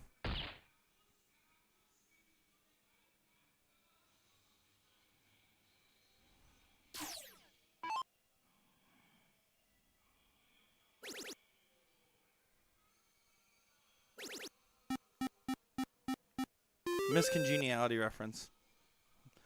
Wrong commentator. I'm not here to get references. 4 bulls is the minimum target. It's a tough dart. Yeah, gotta find at least a little bit just in case on the insurance policy. Best case scenario is that Josh does not add any points.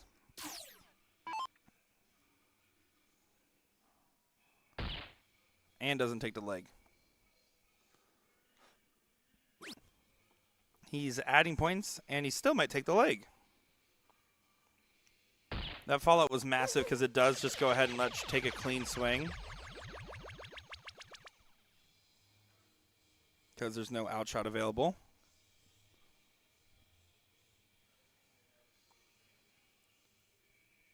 Finds a single bull on the grab. Nick to try to best it. See how his cork muscle's working today. Oh, and gets away from him just a little bit. So an opportunity for the Impossonators to hold throw for a win in the finals. They are your seat holders.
Potion saying, what kind of shorts is Yeast wearing? Let's find out. Look at those. Just crushing it over there. he like gyms the camera from The Office. That's Nick and Gomez, who have been the ones really running the show. It's been an absolute pleasure working with Prairie State Gaming on this event.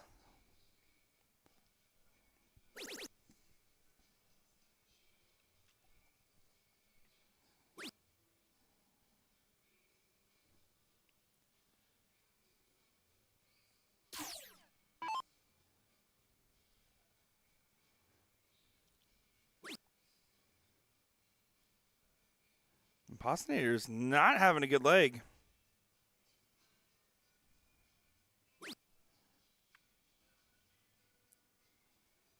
Is that the beast in the back? No, it's not beast yeast. It's the infection yeast. It's such a good name. Just saying, consider it.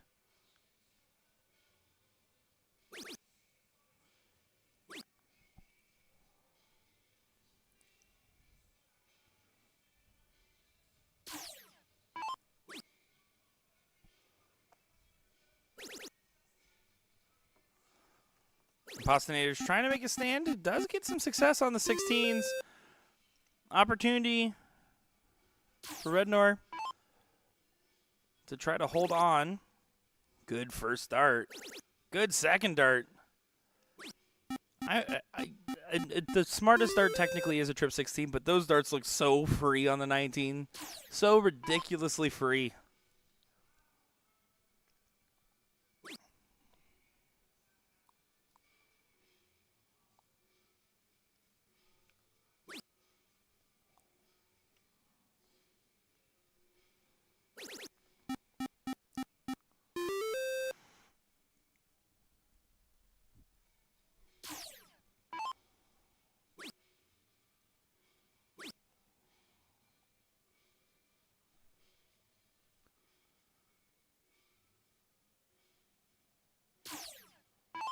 Now to the 15s. Trying to stay in the leg and avoid a second set. Big last dart, 24 points added to the turn. Nick found the 19s quite successfully on this last visit. Gonna try to do so again.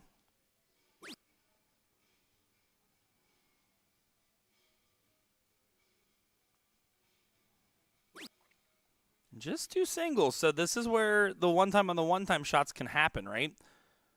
Single 15 is a 1-point lead, and you get a swing.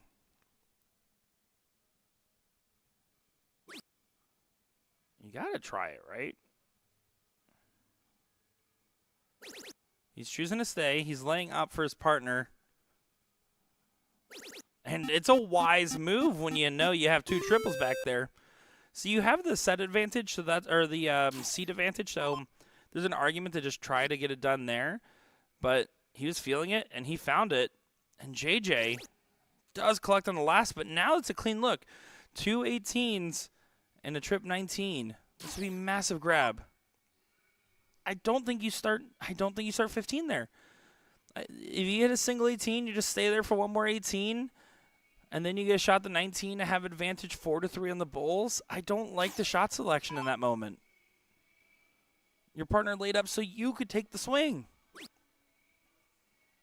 Tied game. 57 points ahead. Let's try to take the step. So it's 57 points ahead, right? So that's 4 15s you need now to recover.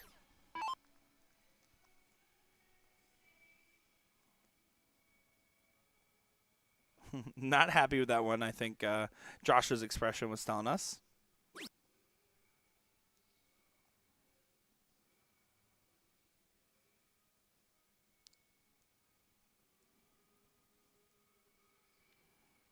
Yeah, I feel like they had their opportunity and they didn't swing it. JJ just needs 2 15s. It's 42 points ahead, so single does add, and he does exactly that. Some great play.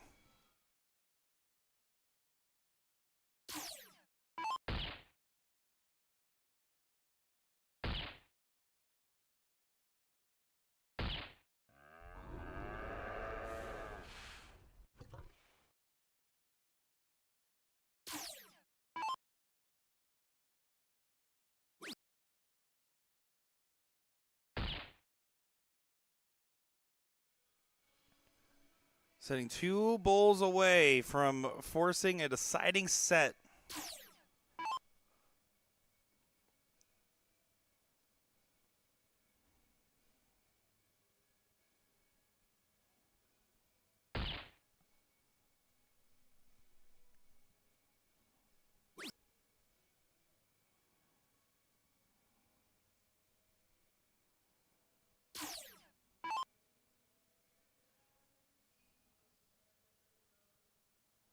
JJ to try to punch it through. We've seen crazier things happen. If you can focus on these Bulls, 3 Bulls needed. There's one of them. That's a good spot. Can you find one more? Does add a dart. Not over yet. Not out of the woods. If you're JJ and Red Dog, you need to convert.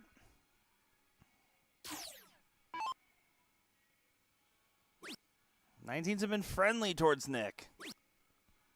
Averaging best on the board. Oh, I don't like that swing. Doing the math, 25 gets you a dart. Again, Josh, if you hit a first dart bull, you have to swing. It's not a bad fallout. Gotta grab at least one bull. Gotta settle in. Oh, and last dart was a good look. It just doesn't convert.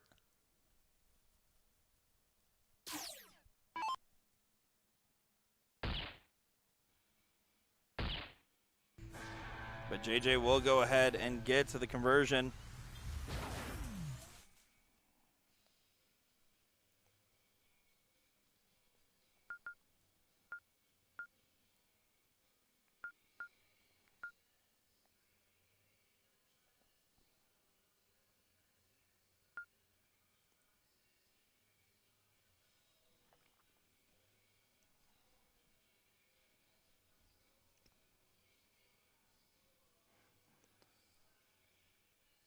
Here we go. It's time for the cork. Single bull. Shrugs the shoulders, says, I guess I'll take it.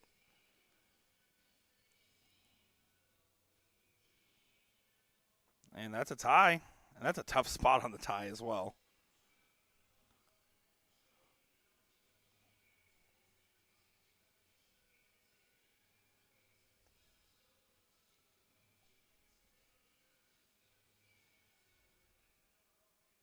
Oh, wow. What a last start.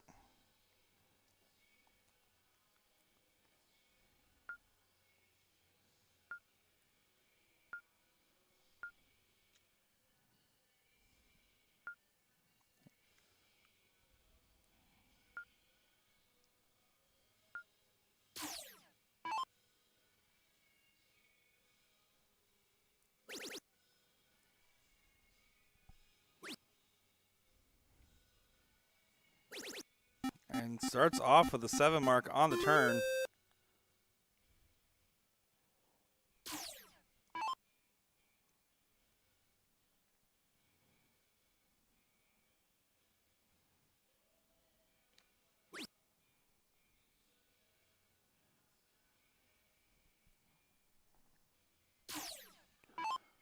And Impostinators have an open board to play with.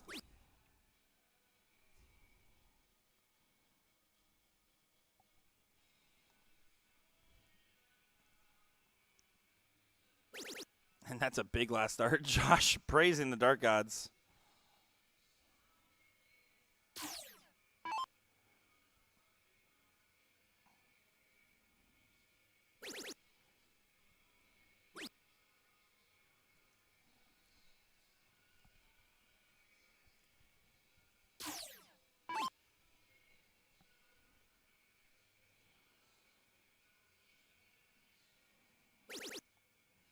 Yeah, Impostinators not messing around. They're trying to get the momentum that they had in the sea. Again, that 2-0 win that they had earlier on in the day.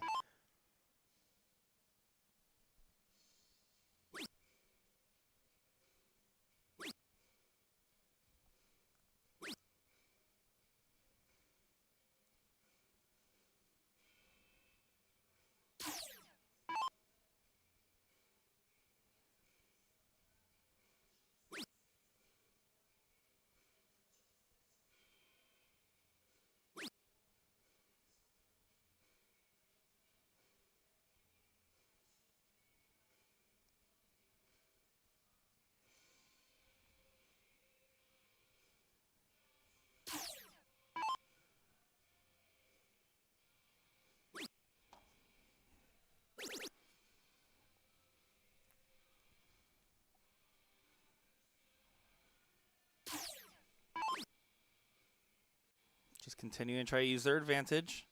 They're kind of flung out of his hand a little bit. Really tried to push that 17 in. A little bit of time for JJ and Red Dog to settle in. They're going to say, thank you very much. We'll take it.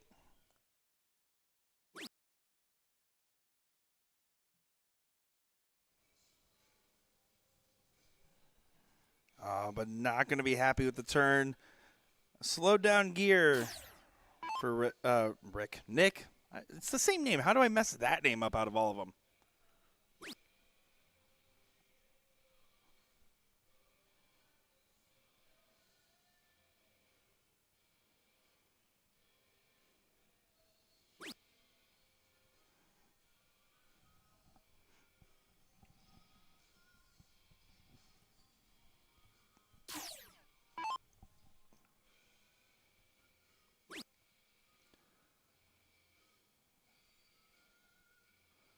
This is turning into one of those legs for JJ and Red Dog that they're thinking, don't let this carry into the next. Don't let it define what's happening here.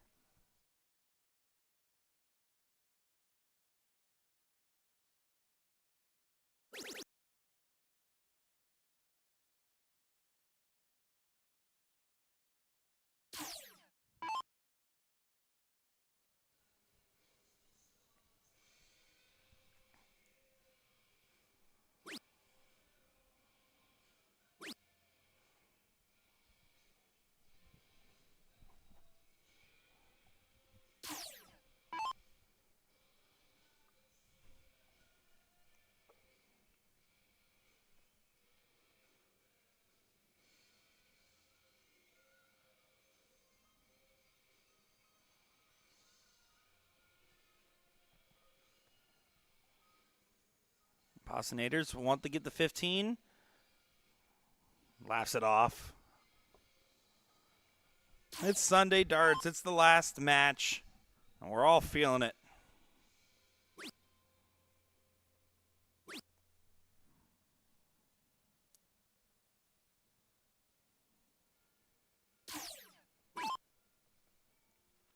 2 more 15s. Keeps floating after finding the first single. We've seen that a couple times now. Playing it safe. Making sure that JJ and Red Dog don't feel comfortable in this leg.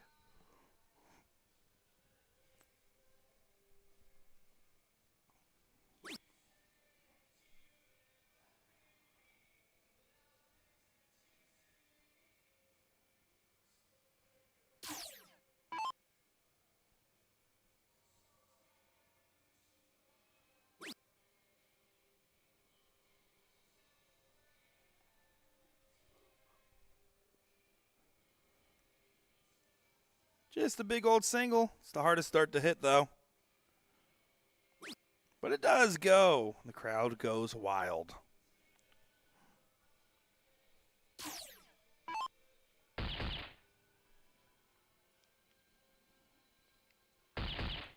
Four bulls. RV Money can punish and just take the leg. You don't want this to go to some crazy bullseye shenanigans. Finish strong is the idea.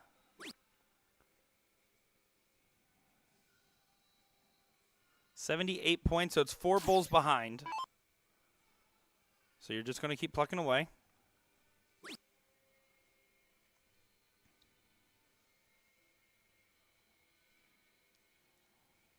Nick needs to walk this one off. You can see the frustration a little bit. Very capable player. We saw it in the first set.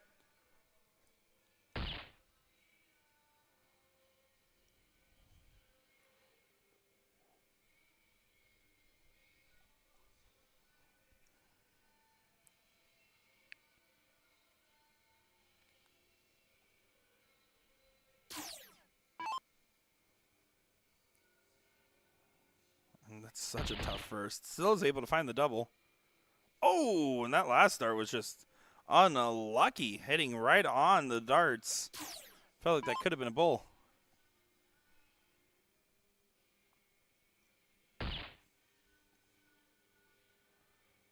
And there's the first leg. So Impossonators back in control. They are 1 leg away from a title. Nick and JJ need to settle in the place. It's all about the start.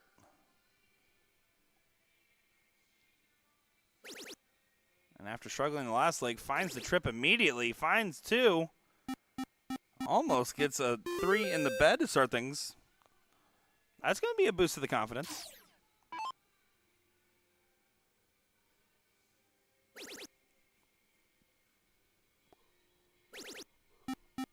But it's a 6 right back. Here we go.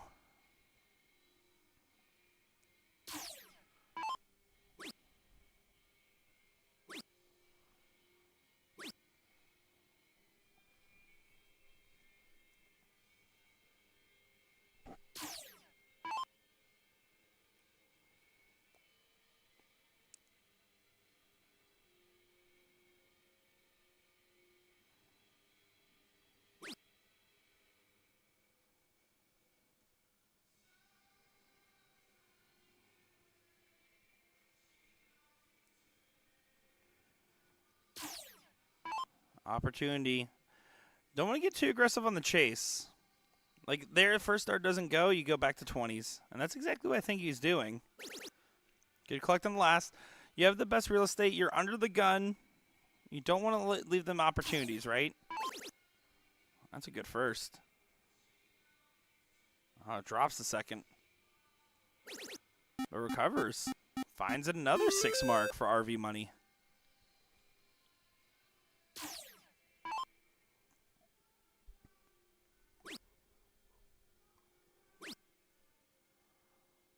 I don't like the look in the last start.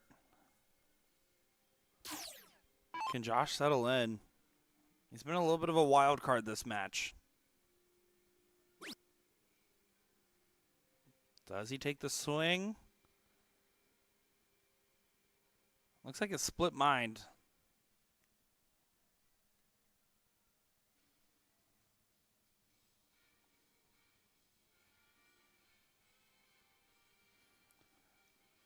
And only gets the point lead back.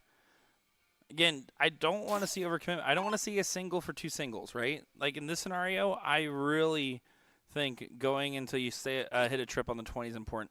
It is a tough first that it kind of incentivizes the swing. Oh, cover on the 17. Now, I do like that cover shot if you don't feel like the 20 was open.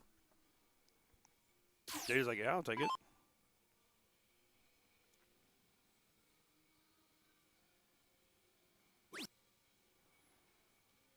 Now you can go single for two singles on the 18.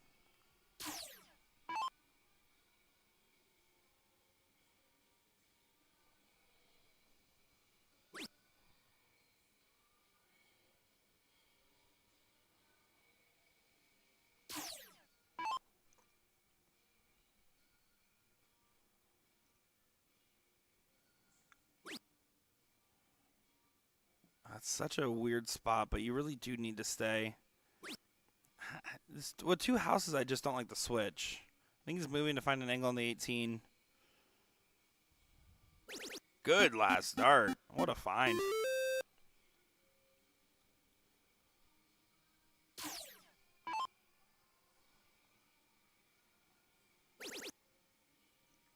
Ties it. Kind of floats a second. All right, RV money. You get options. Oh, and he really needed that first start trip to give him those options. Can he get another one in? He can. Fine 6.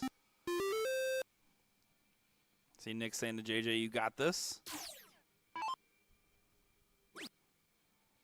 He's a very supportive partner. He was very patient with my sober darts.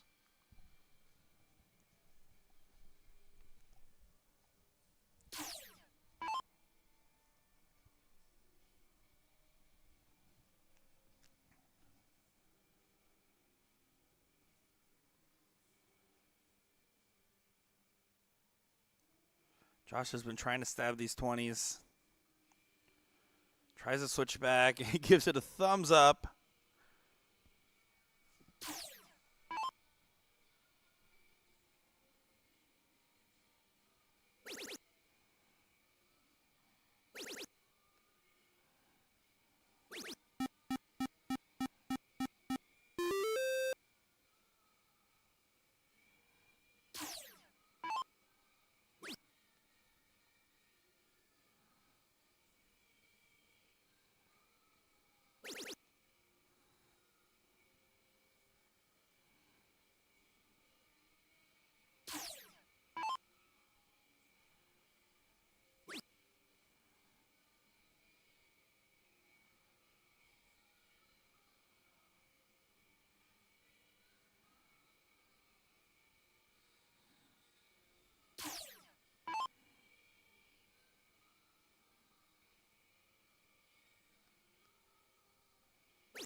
This is getting scary.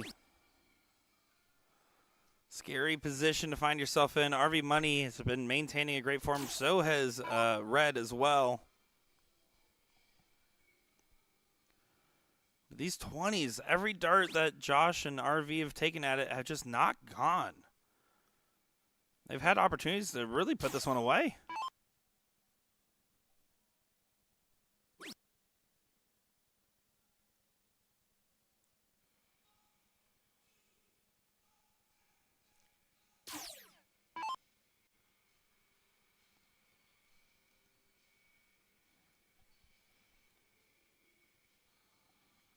Still trying to get this 20.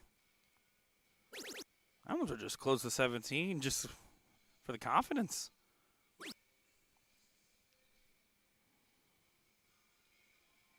Nick's been the one driving the boat. He needs to continue to steer steady. It's a 102-point game now. That's a big first. It's a big second. Doesn't get the big third. It's still a big shot.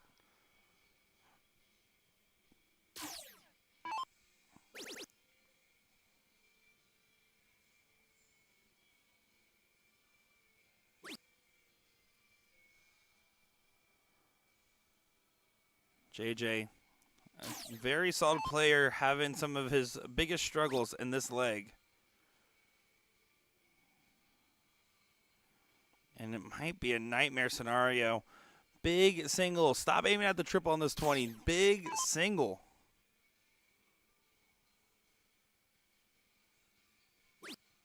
And that was a big single.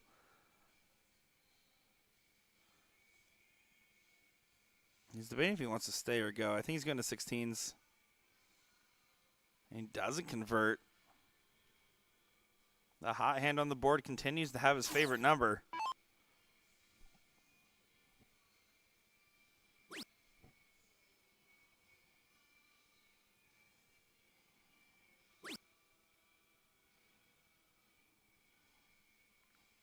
Trip 16 and a single 20 does so much on this turn. He's looking on dart 2. Back to the 16. Oh, he does switch and he hits it. That is a confident dart and an 8-point game. You can see the reaction from Nick. JJ needs this last dart to go, but he's just having a struggle at the wrong time. Heartbreaking right now as Nick pulls together his best game. Josh has definitely picked up from the gear he was slipping down into earlier, settled into this match, and RV Money's probably been the most consistent player across the board. It's 24 points, so it's good math to stay for 2 singles. Good math from Josh.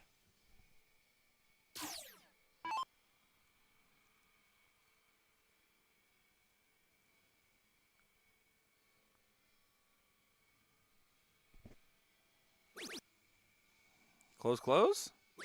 Oh, and he almost gets it. 40 points is separating these teams. Single 15 adds a bowl. Yeah, good switch. So it's 70 points now. Need that last start to be triple to add another bowl. 70 points means 6 bowls is needed, so single 15 leaves you 6-3, but he doesn't even get that.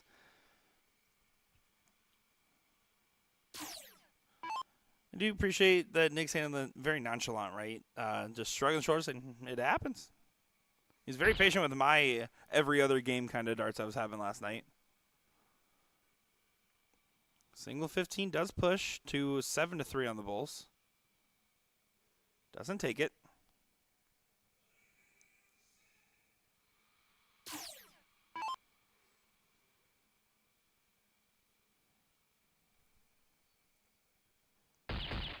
There's a double bowl. But it might not be consequential. RV Money to get it done. One more bowl needed. And gets it there. JJ and Red Dog try to go on the run, and it just doesn't quite go at the end. You can see them all giving some love and commiserations to each other. The Impossonators do get it done. Your seat holders survive a scare and win the final set 2-0. And folks, that's been the All-In Classic over here in Aurora, Illinois at the Hollywood Casino and Hotel. It's been a great time out here. One more time, I want to thank PSG, Prairie State Gaming, for bringing us out. It's been an absolute pleasure to bring on this inaugural event. I know I had a good time, and I hope you guys did as well. We'll be seeing you guys at the next one, which will be Shark Tank will be the next live one. Will and I will be over at the CDC checking it out. He'll be working. I'm not. And then after that will be Shark Tank. And then some more stuff coming up soon. Don't go far, everybody. It's been a great time talking with all of you guys. Make sure to follow along so you can stay in the know of everything happening. But that will do it for our coverage of the All-In Classic. Like, comment, subscribe, all that good stuff. And have a good one.